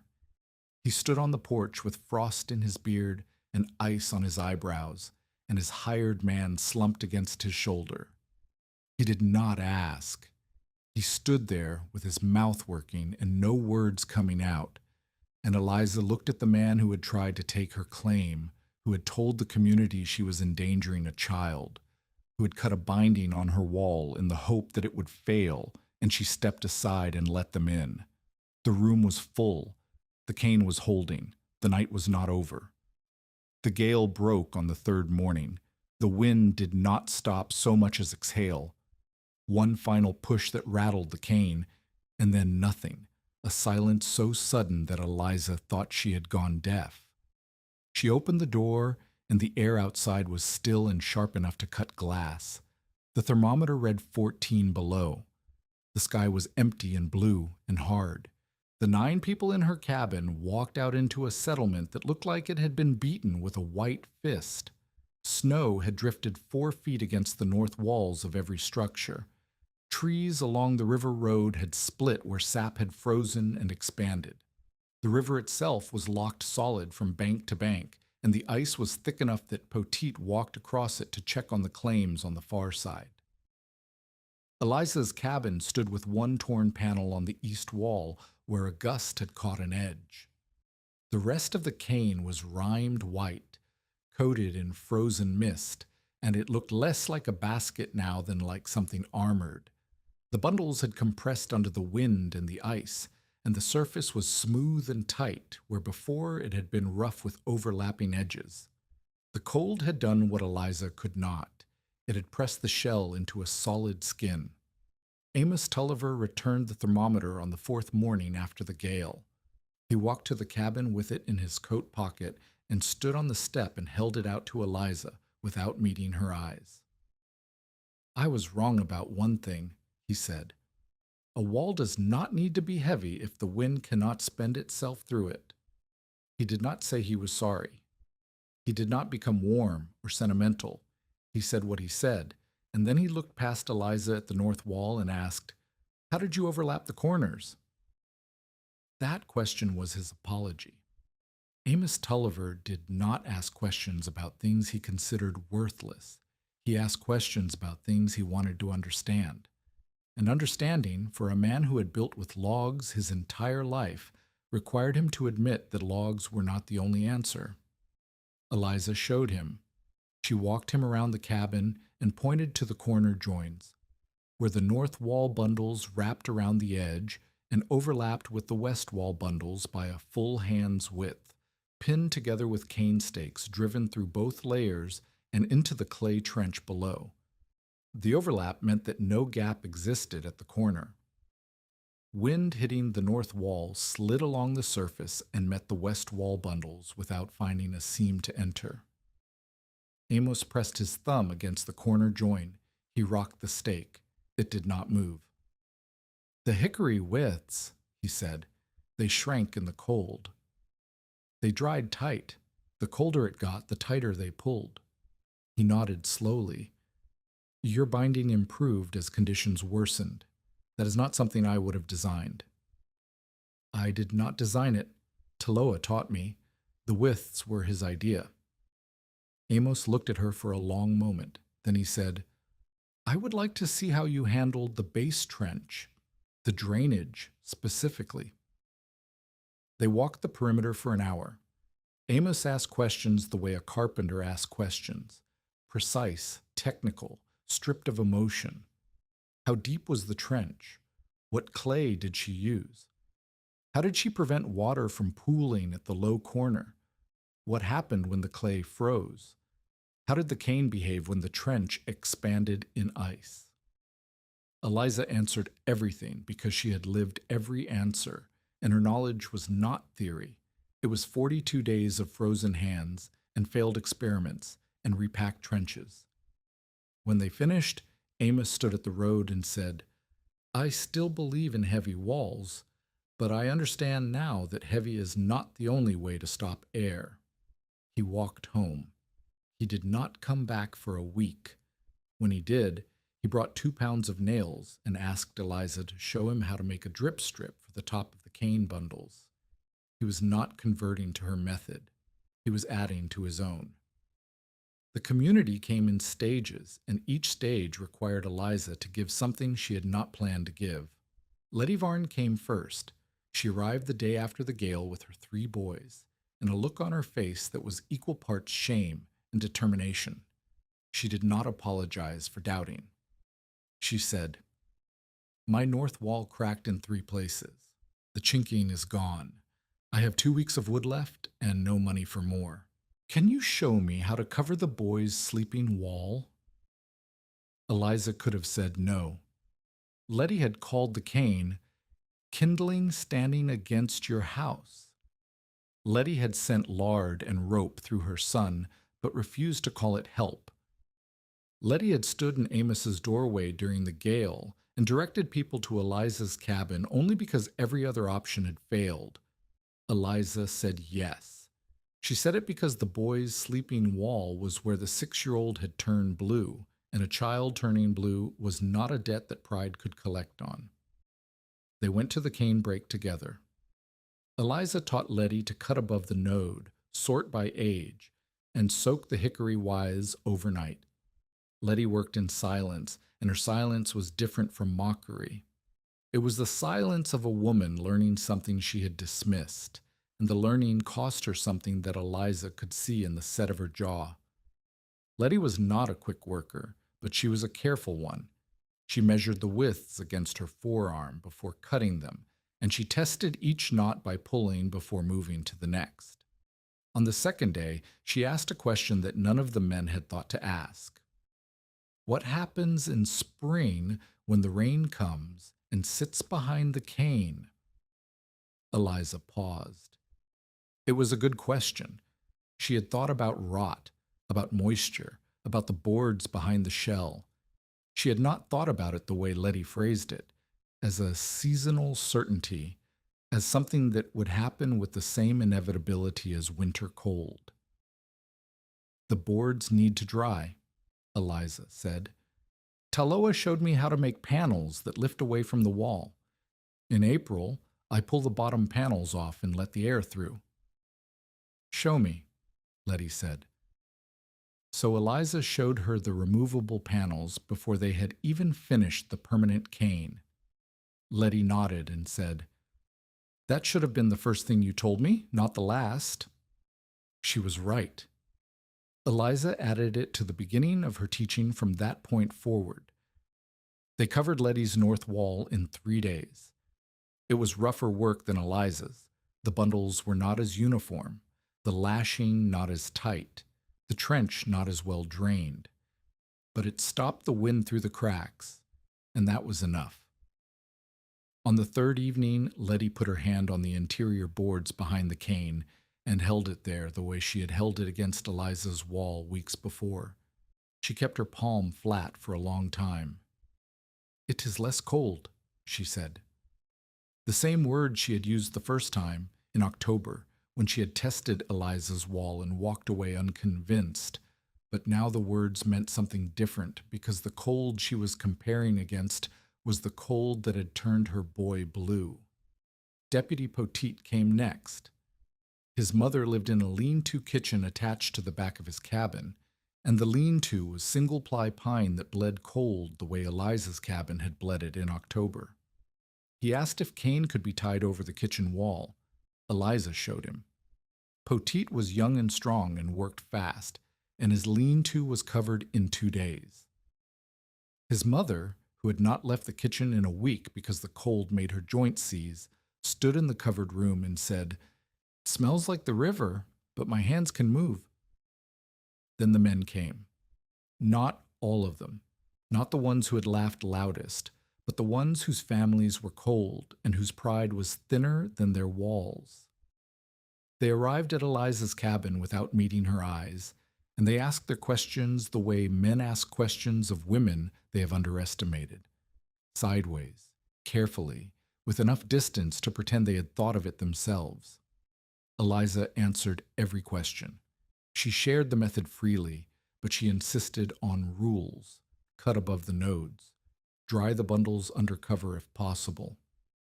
Never pack cane within arm's reach of a stovepipe. Leave drainage at the base. Double the windward corners. Inspect after rain. Replace any bundle that shows mold, bore holes, or broken lashings. She stood in the clearing beside her cabin with a bundle of cane in her hands, and 4 men watching, and she demonstrated the binding the way Taloa had demonstrated it to her. The width soaked and twisted, the end threaded through the loop, the pull that used the whole arm, the pin driven through the twist. She made each man do it himself before she let him take a bundle home. 2 of them failed the first attempt. She made them do it again. "If you bind it wrong, it falls in the first wind," she said. "If it falls, the boards are exposed, and you are worse off than before because you have wasted time you cannot get back." The men nodded. One of them, Sparrow, the carpenter who had called the shell a house basket at Rusk's store, looked at his hands after tying his first successful withe and said, "This is tighter than I expected." Eliza did not remind him what he had expected. She showed him how to stagger the nodes and moved to the next man. Jonas Kett watched from the road. He did not approach. He stood beside his wagon with his arms folded and his face the color of a man watching his investment collapse. Every cabin that wrapped itself in cane was a family that would not abandon its claim. Every family that stayed was timber Kett could not buy. He said nothing to Eliza. He said plenty to others. At Rusk's store, he told the men that cane cutting from riverland might be theft, that the cane brake grew on public land, and harvesting it without a permit was a violation that could put their claims at risk. It was a new angle, and it worked well enough to make 2 families hesitate. Eliza heard about it from Letty. She did not know whether Kett was right about the permits. She did not have the money to find out. But the accusation hung in the air like smoke, and it slowed the spread of the method by a week while people waited to see whether anyone would be fined. No one was fined. The land office did not care about river cane. But the week of hesitation was a week of cold, and cold did not wait for legal questions to resolve themselves. Taloa Nashoba did not attend the teaching sessions. He stood at the edge of the clearing while Eliza demonstrated, and when a man asked him whether the knot was right, Taloa pointed to Eliza. The authority had passed. But the partnership deepened in the weeks after the gale. With the crisis survived and the method proven, Eliza and Taloa turned to improving the shell. They worked side by side on the cabin, and the work was no longer desperate. It was deliberate. Taloa showed Eliza how to make removable lower panels, sections of cane bound to a frame of hickory sticks that could be pulled away from the wall so the boards behind them could dry in spring sunlight. The boards needed air. If the cane trapped moisture between itself and the wood for months, the wood would rot, and by the 3rd winter the boards would be soft enough to push a thumb through. "The cane protects in cold," Taloa said. "But protection that kills the thing it covers is not protection. It is slow burial." They built 4 removable panels for the north wall. The panels hung on wooden pegs and could be lifted off and leaned against the cabin to expose the boards. Eliza planned to remove them in April and replace them in October. Taloa also improved the fire shield around the stovepipe. The clay collar Eliza had packed was cracking where the heat expanded the clay faster than the cold contracted it. Taloa mixed clay with wood ash and a handful of sand from the riverbank, creating a mortar that flexed instead of cracking. He packed it around the pipe in a thick collar and smoothed the surface with a wet stone. The collar held through 3 more weeks of stove use without a single crack. They disagreed about the west wall. Eliza wanted to add a second full layer of cane over the existing bundles, a double shell that would trap an additional layer of still air between the 2 skins. Taloa said no. 2 layers with no gap is 1 thick layer, he said. The air between them is what matters. If the layers touch, the air has nowhere to sit. Then I will leave a gap. A gap collects water. Water freezes. Ice pushes the outer layer off the wall. I will drain the gap. You cannot drain a gap between 2 vertical surfaces in a sleet storm. You will build a wall that destroys itself every time it rains. They argued for the better part of an afternoon. Cora watched from the doorway, eating a boiled egg, her eyes moving between them the way they would move between two people playing a game she did not understand. Eliza built a test section, 2 layers of cane with a 1-inch gap on a scrapboard propped against the south wall. She left it through a rainstorm, the gap filled with water that had no way to drain. The inner layer stayed wet for 4 days. On the 5th day, Eliza pulled the test apart and found the beginning of mold on the inner stalks, gray patches where moisture had sat still too long. "You were right," she said. "I was not right," Taloa said. "The water was right. I just listened to it first." Instead of a double shell, they developed a looser outer layer for the west wall, bundles tied with wider spacing so that air moved through them but slowed before hitting the inner shell. The outer layer was a windbreak, not insulation. It shed rain and broke the force of gusts without trapping moisture against the inner cane. The result was a wall that breathed outward but sealed inward, and it cost Eliza 3 more days of cutting, but gave her a west face that survived a March storm without a single wet board behind it. One evening in late February, they sat on the step while Cora slept inside. The cold had eased, not warm, but the killing edge was gone. The river was still frozen, but the ice had a gray, tired look that meant it would break within the month. Taloa held Eliza's hatchet across his knees and ran his thumbnail along the edge. He had been sharpening her tools since the first week, and the hatchet was sharper now than it had been when it was new. "My wife's name was Ayana," he said. "She was better with cane than I will ever be.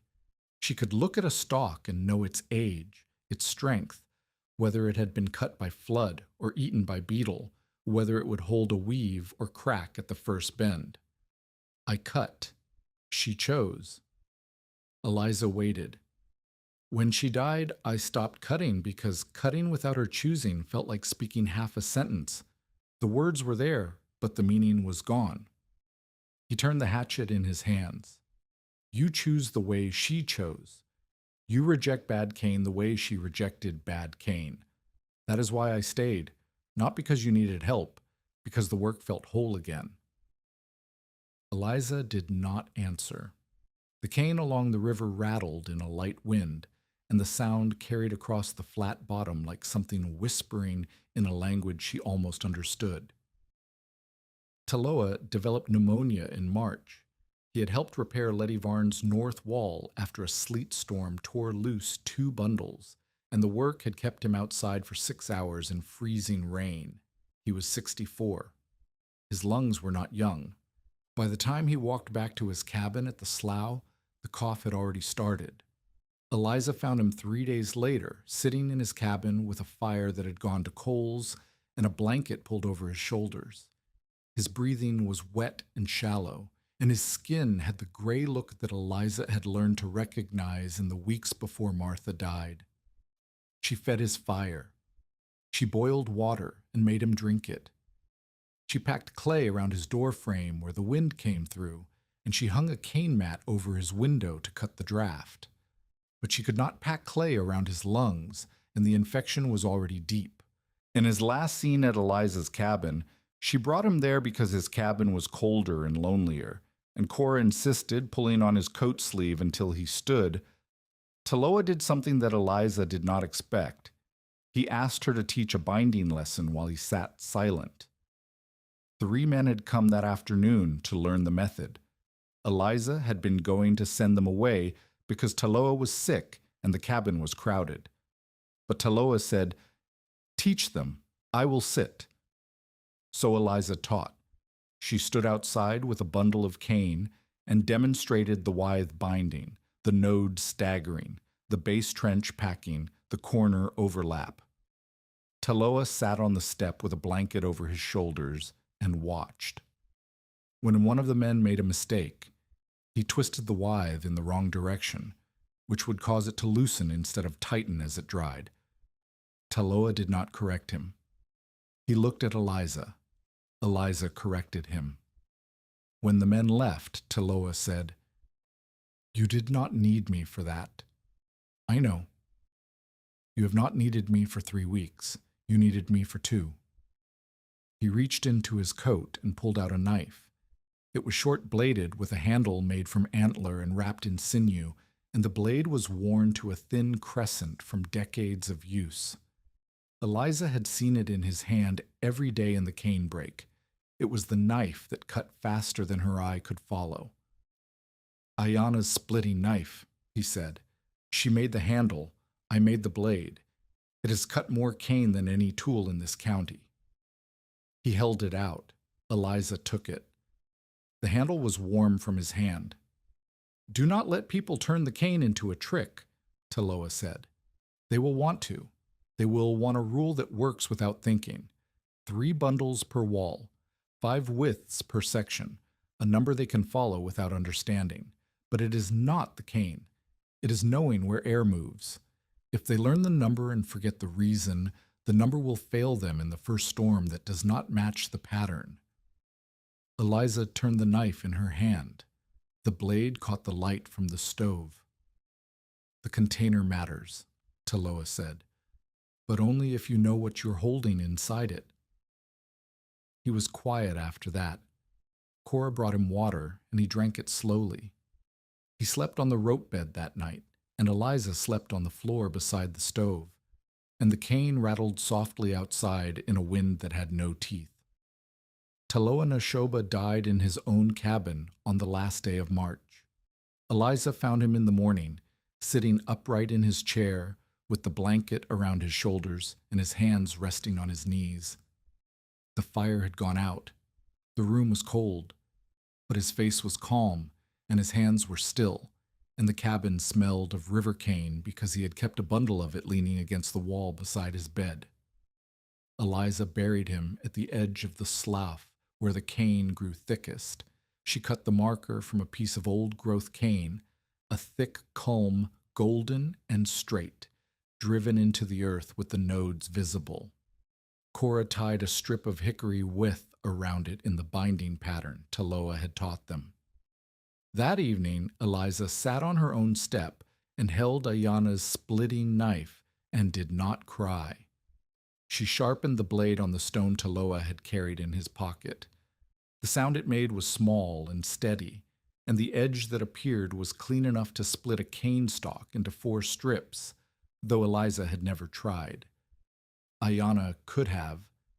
Taloa had said so, and somewhere in the way the blade moved across the stone, in the sound it made, in the feel of the antler handle worn smooth by a dead woman's palm, there was a line of knowledge that ran from Ayana's hands to Taloa's teaching to Eliza's grip, and it did not end because the people who started it were gone.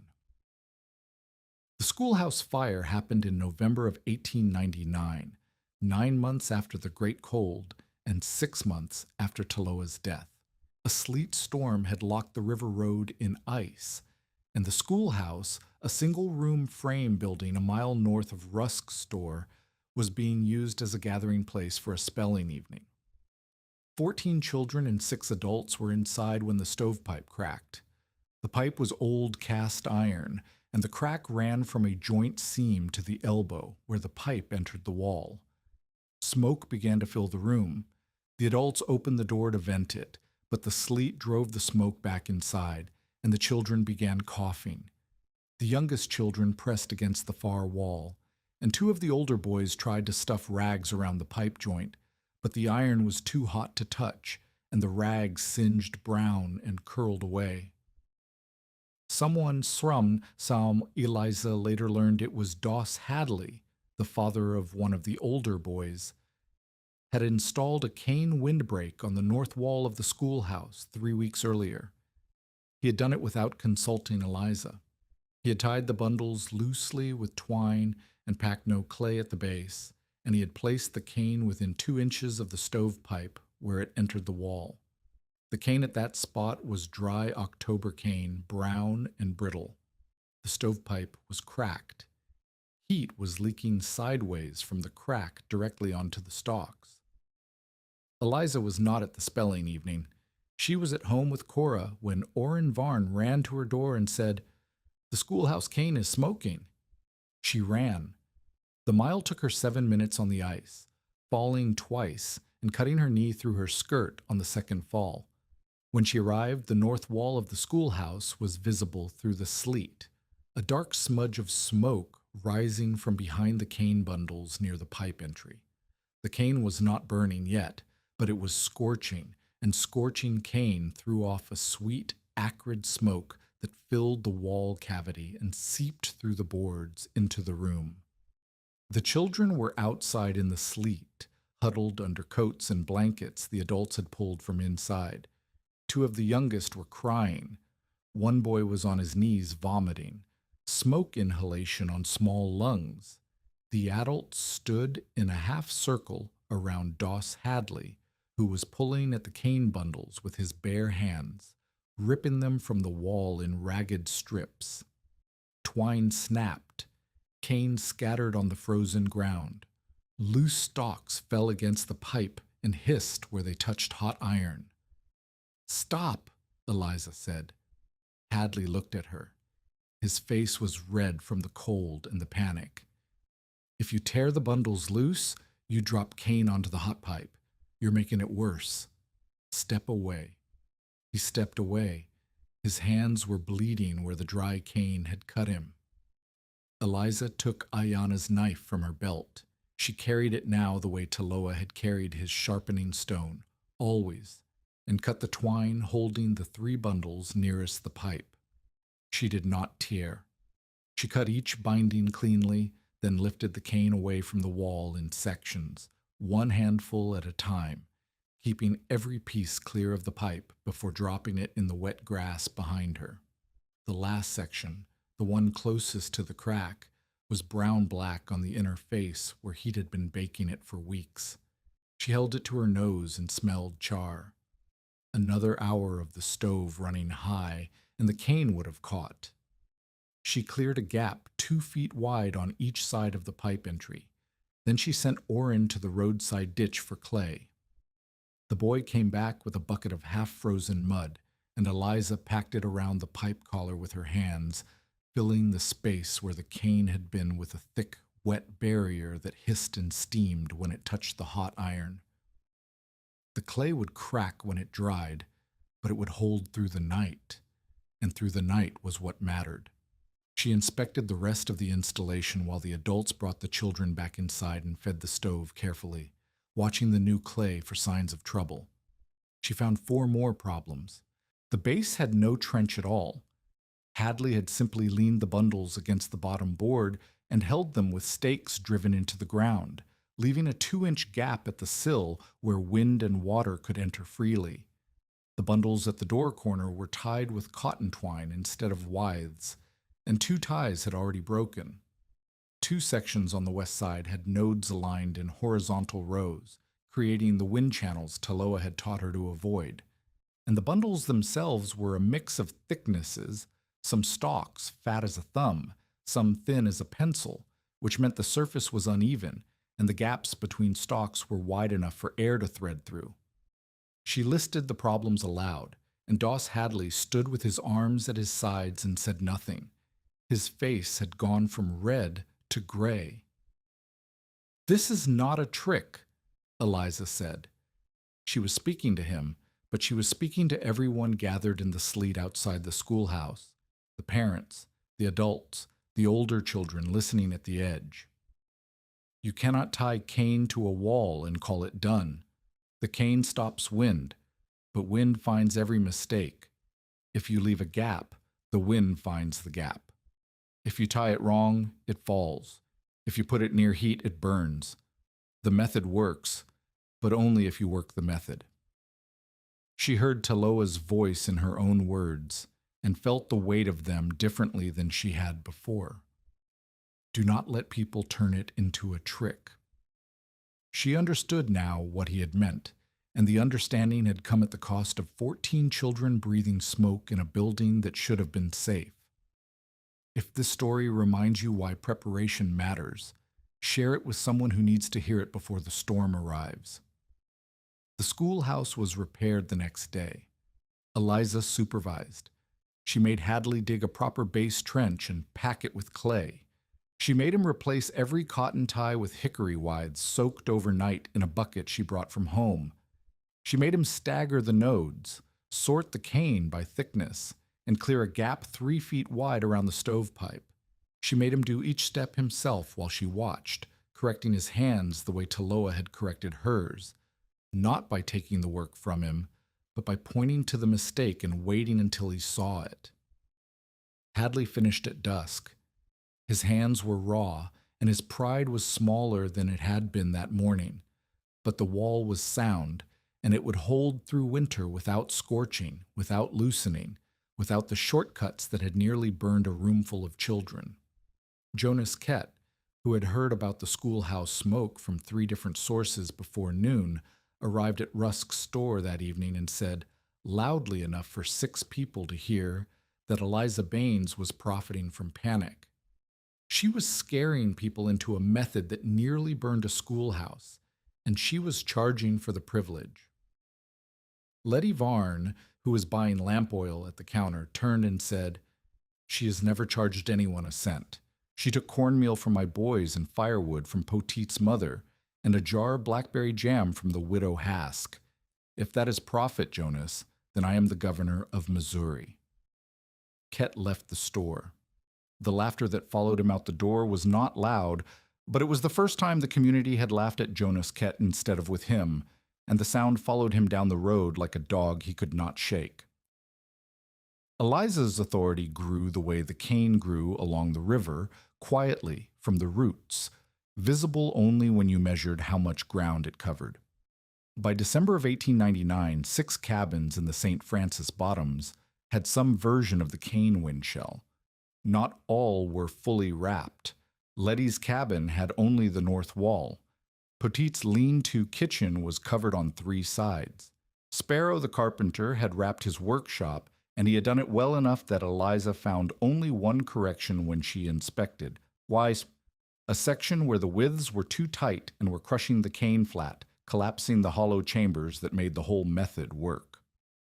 2 families south of the cane line had covered their children's sleeping walls, and one farmer had wrapped 3 sides of a hogshed because he said the cane cost nothing and the hogs were worth $11 each. People came to Eliza before winter now. They came in October and asked her to walk their homes and point to where the wind would hit hardest. She carried Ayana's knife and Taloa's sharpening stone, and a knowledge that was not written in any book because it lived in her hands and in the memory of a man who had taught her by doing, not by telling. She kept a notebook. In it, she recorded every failure she found. Mold behind an unvented wall on the Haas claim, mice nesting in a bundle where the base trench had gaps, scorch marks near a bad stovepipe collar on Hadley's schoolhouse, a collapsed section on Sparrow's workshop where he had used green cane for the outer layer, and it had shrunk away from the widths. Each failure taught her something, and the notebook grew thick with lessons that no single winter could have provided. She was not rich. She was not comfortable. She was harder to dismiss. And the hostile skeptic was not finished.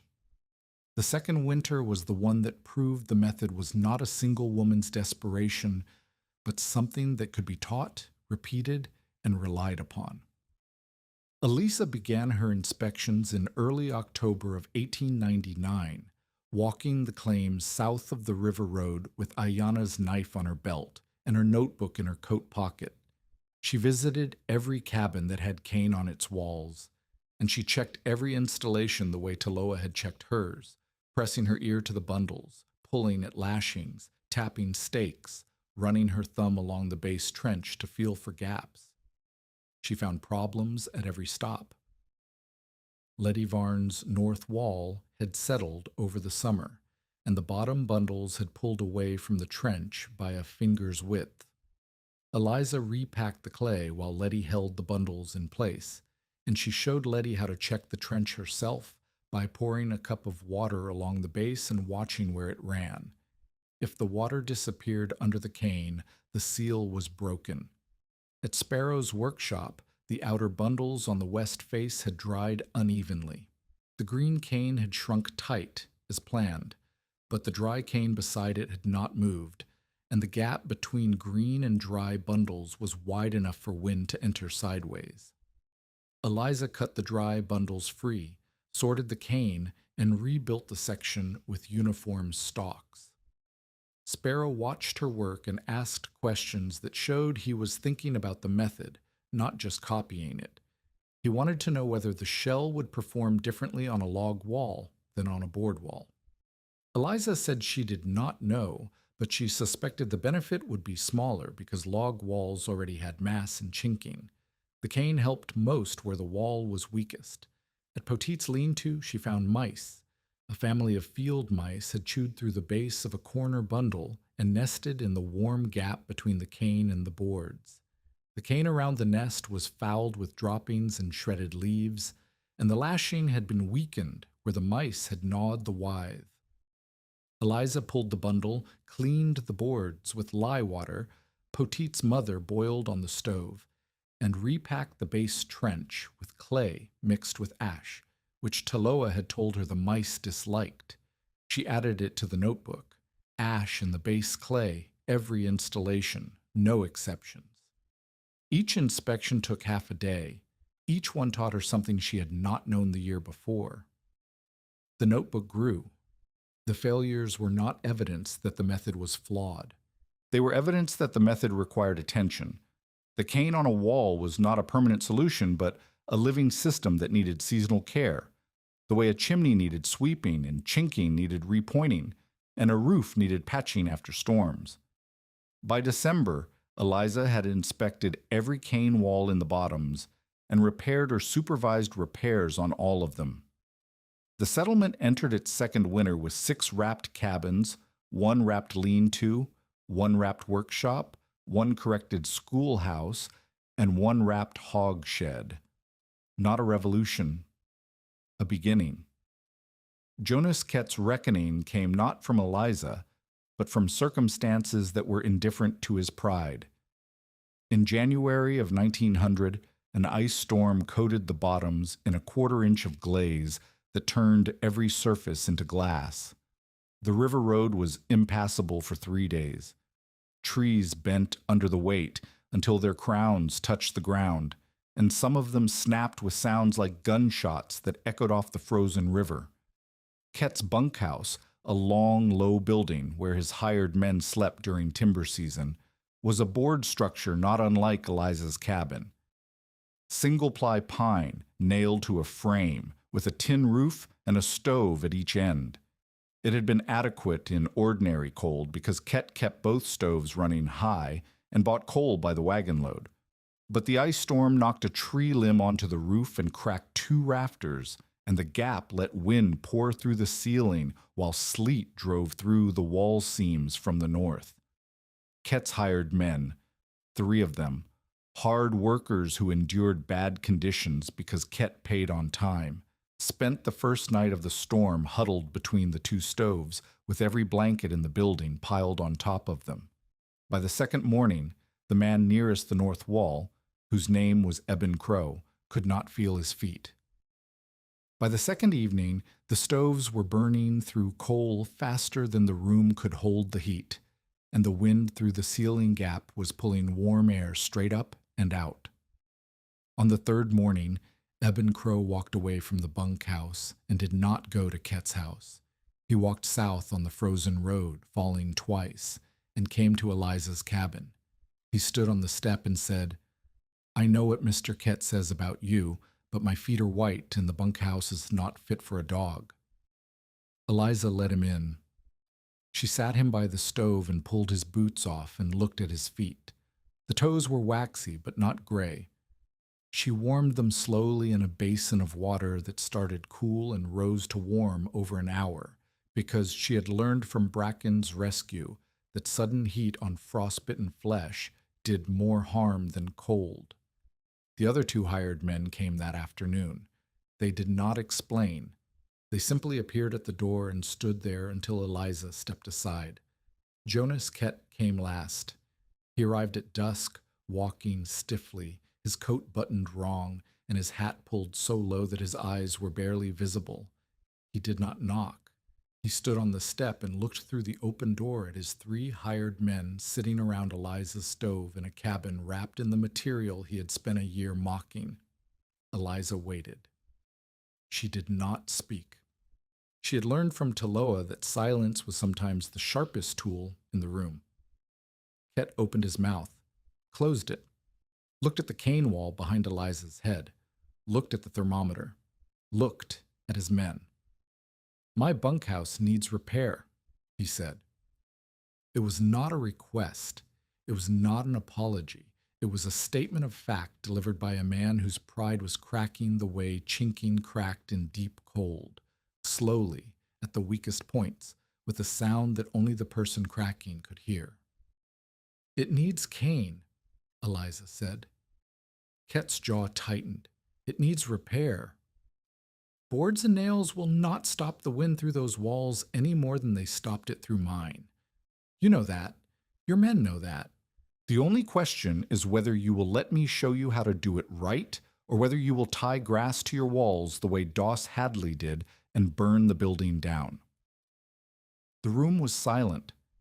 Eben Crow looked at his feet in the basin. The other 2 men looked at the stove. Cora, sitting on the rope bed with a book Letty had lent her, looked at Jonas Ket with the clear, unforgiving eyes of a child who remembered every word he had said about her aunt. "Show me," Ket said. The words cost him something visible. His shoulders dropped a 1/4 inch, and the line of his mouth changed from tight to merely closed. The bunkhouse took 4 days. Eliza and Amos Tulliver worked the walls while Ket held the ladder and carried bundles. She made him hold the ladder because the work required it, and because the image of Jonas Ket supporting the wall he had mocked was a correction the community needed to see. Men from neighboring claims found reasons to walk the river road past Ket's property during those 4 days, and they slowed their wagons as they passed. Nobody said anything. They did not need to. The sight of Jonas Ket carrying cane bundles while Eliza Baines lashed them to his bunkhouse wall was a statement that no words could have improved. Amos tied the windward corners with the care of a man who had spent 50 years building and had learned in his 60th year that building was not the only way to stop cold. He tested every width after Eliza placed it, pulling with his full weight, and when one slipped, he untied it and redid it without being asked. His hands were slower than Eliza's. Arthritis had thickened his knuckles. But his eye was still a builder's eye, and he found 2 drainage problems in the base trench before Eliza noticed them. Ket's hired men dug the trench and packed the clay. Eben Crow, whose feet had healed but whose toes still tingled in cold, worked harder than any of them. He asked Eliza to show him the binding twice, and on his 3rd attempt, the withy pulled tight and held. He looked at it for a long time, as if seeing something he had not expected to see in his own hands. On the last day, when the final bundle was pinned and the drip strip was nailed in place, Ket stood back and looked at the bunkhouse. It was wrapped in cane from sill to eave, the same golden-brown shell that covered Eliza's cabin, Letty's north wall, Poteet's lean-to, and 6 other structures in the bottoms. "It still looks like a basket," Ket said. Amos Tulliver, who was coiling a length of hickory withe, looked up and said, "Then be glad baskets hold what matters."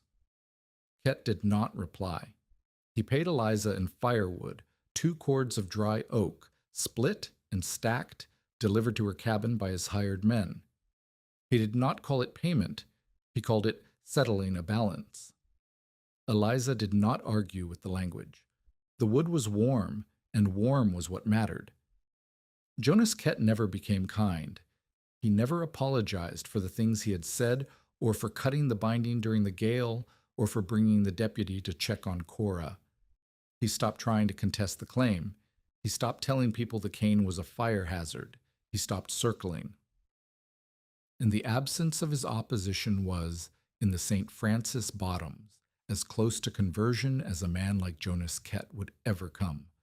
Daniel Quince arrived in the Bottoms in the spring of 1900, sent by his uncle Amos to file on an unclaimed 40 acres east of the Slough.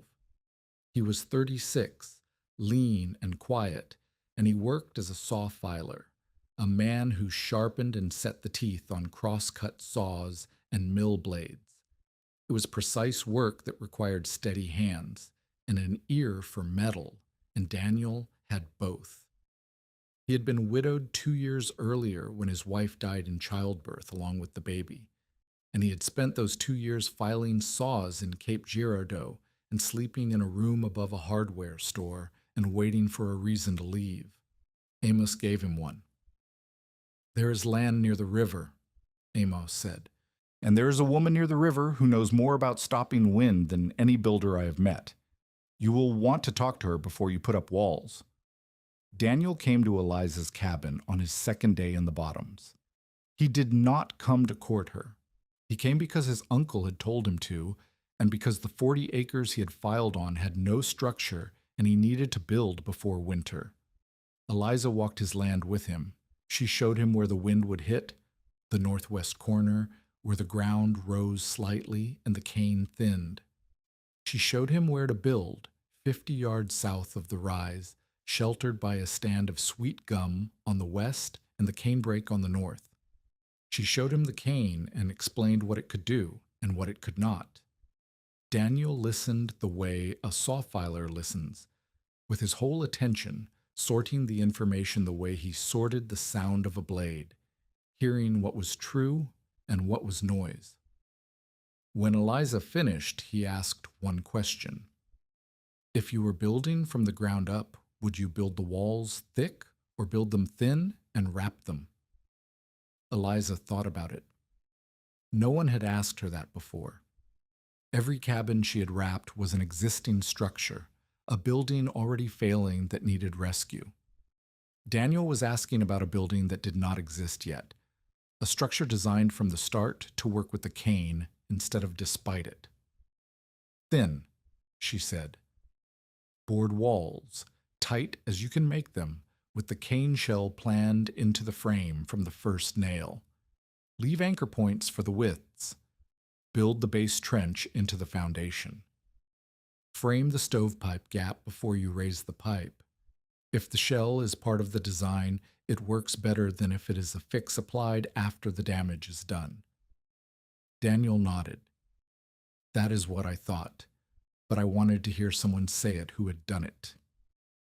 They built his cabin together over the summer, not as partners, not yet, as neighbors who respected each other's knowledge. Daniel raised the frame and nailed the boards, and the boards were tight, because a saw filer understood tolerances the way a musician understood pitch. He planed the edges so the seams sat flush, and when Eliza pressed her palm to the finished wall, she could not feel wind through the joints the way she had felt it through Martha's cabin on that first October afternoon. Eliza designed the shell integration, the anchor pegs set into the studs at 18-inch intervals, the wider base sill that would hold a proper clay trench without the drainage problems that had plagued her first attempts, the metal collar around the stovepipe opening that left 3 feet of clearance for the cane on every side. She drew the plan in the dirt with a stick, and Daniel studied it the way he studied a saw blade, tilting his head, tracing the lines with his eyes, asking one question for every 10 minutes of looking. "The anchor pegs," he said. "If the width wraps around the peg, the tension holds the bundle to the stud, not just to the board. The board can shrink. The stud will not." Eliza looked at him. No one else had seen that. Amos had not seen it. Letty had not seen it. The men she had taught had tied their widths to whatever was closest and hoped for the best. Daniel had looked at her plan for 10 minutes and identified the structural principles she had discovered through a winter of failure and repair. "Yes," she said, "that is exactly right." Daniel filed the hatchet and the saw blade so sharp that cutting cane took half the effort it had cost Eliza the year before. He came to the cane break on the days she cut, and he worked beside her the way Taloa had worked beside her, in rhythm, without unnecessary conversation, reading the cane the way he read metal. He learned to sort by age within a week.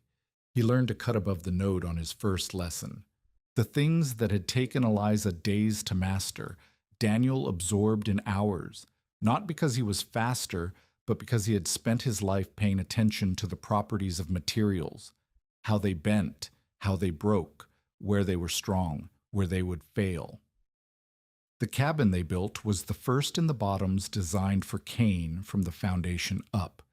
It was 14 by 18 feet, tighter jointed than any board cabin Eliza had seen, and when the shell went on in September, it fit the way a glove fits a hand. No gaps, no patches, no afterthought. Eliza tied the final bundle and stepped back, and for the first time since she had started the work a year and a half earlier, the shell looked like something intended rather than something improvised. The courtship happened inside the work. It happened the afternoon Daniel handed Eliza a filed blade, and their fingers touched over the steel, and neither of them pulled away for a moment longer than the exchange required. It happened when Eliza showed him how to stagger nodes, and he did it right the first time, and she said, "You listen better than most," and he said, "I've been listening to things that matter for a long time." It happened on the evening Daniel brought a chair he had built from river oak, dovetailed, no nails, the joints tight enough that the whole piece sang when he set it on the cabin floor. And Eliza sat in it and said nothing, because the quality of the work said everything about the man who made it. It happened when Cora, who had been watching them work together for 3 months, asked Eliza whether Daniel was going to stay, and Eliza said, "I think so." And Cora said, "Good." He does not talk too much. They married in November of 1900 in the schoolhouse with the corrected cane wall, with Amos Tulliver as witness and Letty Varn holding Cora's hand. Eliza did not change her name. She had held the claim as Eliza Baines, and the claim was hers, and the name on the land was the name she kept. The years compressed the way years do when the crisis is past, and the living is steady. By the winter of 1901, Eliza and Daniel's cabin was the warmest structure in the bottoms. Amos admitted it openly. The designed-in shell outperformed every retrofit, and the reason was simple: no gaps. When the cane was part of the plan had no weak points. Eliza taught through all of it. She taught Letty's boys how to cut and sort. She taught Sparrow's apprentice how to build the base trench. She taught Doss Hadley, again, how to maintain the stovepipe collar, and she checked his work every October because trust, once broken by a smoking schoolhouse, had to be rebuilt stalk by stalk. She kept the notebook.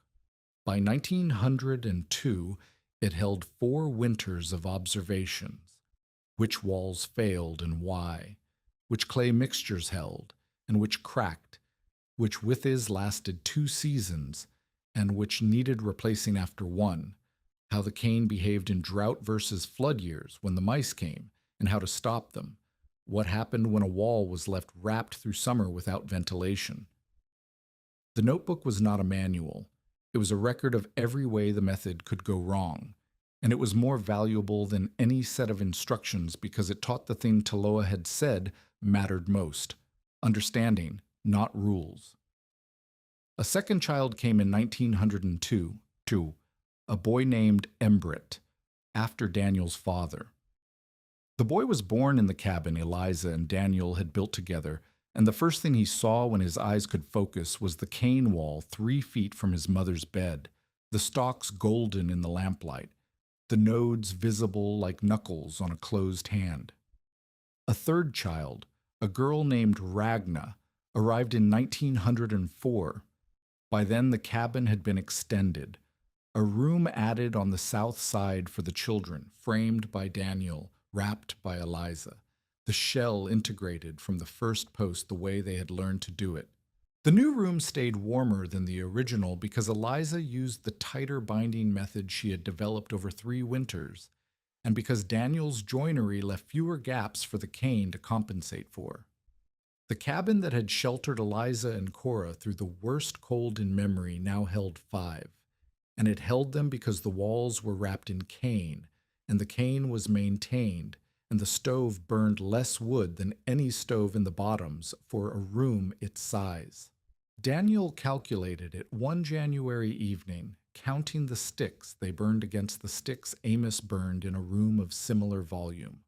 Eliza's cabin used roughly 2/3 the fuel. The difference was not dramatic, it was steady. Over a winter, steady meant 3 fewer trips to the woodlot in the dark, 3 fewer mornings when the wood ran low, and the decision was between cold and labor. Cora grew. She grew out of the cough that had followed her from Cape Girardeau, and she grew into a girl who was quiet and precise and observant in ways that reminded Eliza of Taloa.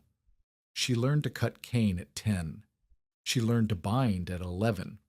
At 12, she corrected a grown man's lashing technique at a cabin raising, and the man, who was twice her height, redid the work without argument because the girl was right, and he could see she was right.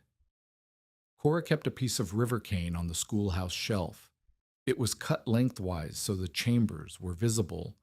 Small sealed rooms stacked end to end, each one holding nothing but trapped air. She showed it to every child who sat in front of her, and she asked them the same question her great-aunt had been asked by a man she never met, on a riverbank she had never seen, in a state she had never visited. "What is inside?" she asked. "Nothing," the children said. "Look closer." "Air." "And what does still air do?" The children who answered correctly had learned something that was not in any book they owned. The children who did not answer correctly learned it by the time Cora was finished with them, because Cora taught the way Eliza taught, which was the way Taloa had taught, which was the way Ayana had taught, by showing, not telling, and by making the students' hands do the knowing. Daniel Quince brought one thing to the partnership that Eliza had not expected to need: patience with the people who came late. Eliza had no tolerance for carelessness. She had nearly lost Cora, nearly lost the cabin, nearly lost the claim, and the memory of those near losses made her sharp with anyone who treated the method as simple. When a farmer tied cane to his wall with baling wire and called it done, Eliza's first impulse was anger. Daniel's first impulse was to hand the man a weth and show him the difference. "He does not know what you know," Daniel said, after Eliza had spoken harshly to a newcomer who had packed his trench with sand instead of clay. "You learned this through 42 days of bleeding hands and a dead friend's knife. He learned it from a neighbor who told him over a fence. The gap between those two kinds of knowing is not his fault." Eliza heard Taloa in Daniel's words, and the hearing softened her. She began to teach differently after that, slower, with more patience for the first attempt, with more willingness to let a mistake happen and be corrected rather than preventing it with a warning the student could not yet understand. By 1905, 12 cabins and 1 schoolhouse in the St. Francis Bottoms used some version of Eliza's cane windshell. The schoolhouse was the pride of the settlement, fully wrapped, properly maintained, inspected every October by Eliza and every spring by Letty, who had become the second-best judge of cane walls in the county through sheer repetition and the stubbornness that had once made her doubt the method. Not every cabin was fully wrapped. Some used cane only on the north wall. Some covered only the children's sleeping corner. One farmer wrapped his root cellar door and reported that his potatoes lasted 2 weeks longer into spring. The method had spread not as a uniform system, but as a set of principles that people adapted to their own needs, their own buildings, their own willingness to do the work. Eliza was satisfied with that. She had never wanted everyone to build a shell. She had wanted everyone to understand why the shell worked, so that when they chose to build or not build, the choice was informed. Taloa had said it. The cane is not the point. The point is knowing where air moves. Amos Tulliver died in the winter of 1906 in his log cabin, warm behind walls that were 12 inches thick and chinked with the lime and horsehair mixture he had used his whole life. He had never wrapped his own cabin in cane. He did not need to. But he had added cane to the window casings where the shrinkage gap had let the wind through during the great cold, and he had done it with withes tied in the pattern Eliza had taught him, and the windows had not leaked since. His last words to Eliza, delivered 2 days before he died with the bluntness that was his only mode of speech, were, "You were not wrong, and your method was not right. It was appropriate. There is a difference, and most people will never understand it." Eliza understood it. Right meant universal. Appropriate meant fitted to the situation, the thin walls, the absent resources, the available material, the specific problem of wind-washing heat through porous boards. The cane shell was not a better wall. It was the right wall for the wrong cabin, and knowing the difference was the thing that separated Eliza's installations from Doss Hadley's smoking schoolhouse. By the time the worst stories of the 1899 cold had become porch talk, and the old-timers argued about whether the river had frozen solid or merely locked at the banks, the St. Francis bottoms had changed in one visible way. Winter walls were no longer judged only by thickness. Some families still built with logs. Some still trusted chinking and horsehair and the weight of wood stacked against weather. But along the river road, cane appeared on the windward sides of board kitchens, children's sleeping rooms, and sheds where a little more trapped air meant one less armload of wood carried through the dark. Eliza Baines lived out her later years on the same claim people said she would abandon. She did not become rich. She became the person the settlement consulted before the first frost, the woman who walked your walls and told you where the wind would find you. In the schoolhouse, Cora kept one piece of river cane cut open lengthwise, its chambers visible like small rooms stacked end to end, and she held it up to every child who passed through that door and asked them what was inside. Years later, a winter wind moved through the St. Francis bottoms the way it always had, hard from the northwest, crossing the frozen flats, rattling the canebrake along the river, where the stalks still grew 10 feet high. It pushed against the cabins the way it always had, looking for the cracks, the gaps, the seams where heat could be spent. And at the edge of the settlement, on the claim that Martha Rook had filed and Eliza Baines had held, a wall of river cane stood tied by younger hands, Cora's hands, Embrett's hands, the hands of children who had learned to cut above the node and stagger the chambers and bind with withes that tightened in the cold. The men at Rusk's store had said it first in the autumn of 1898, leaning against the porch rail with their certainty warm around them like a coat. Mrs. Baines is weaving herself a house basket. The basket held. It held stove heat through the longest night. It held breath in a sick child's lungs. It held a claim long enough for spring to find it standing. They had laughed because the wall was hollow and survived because it was not empty.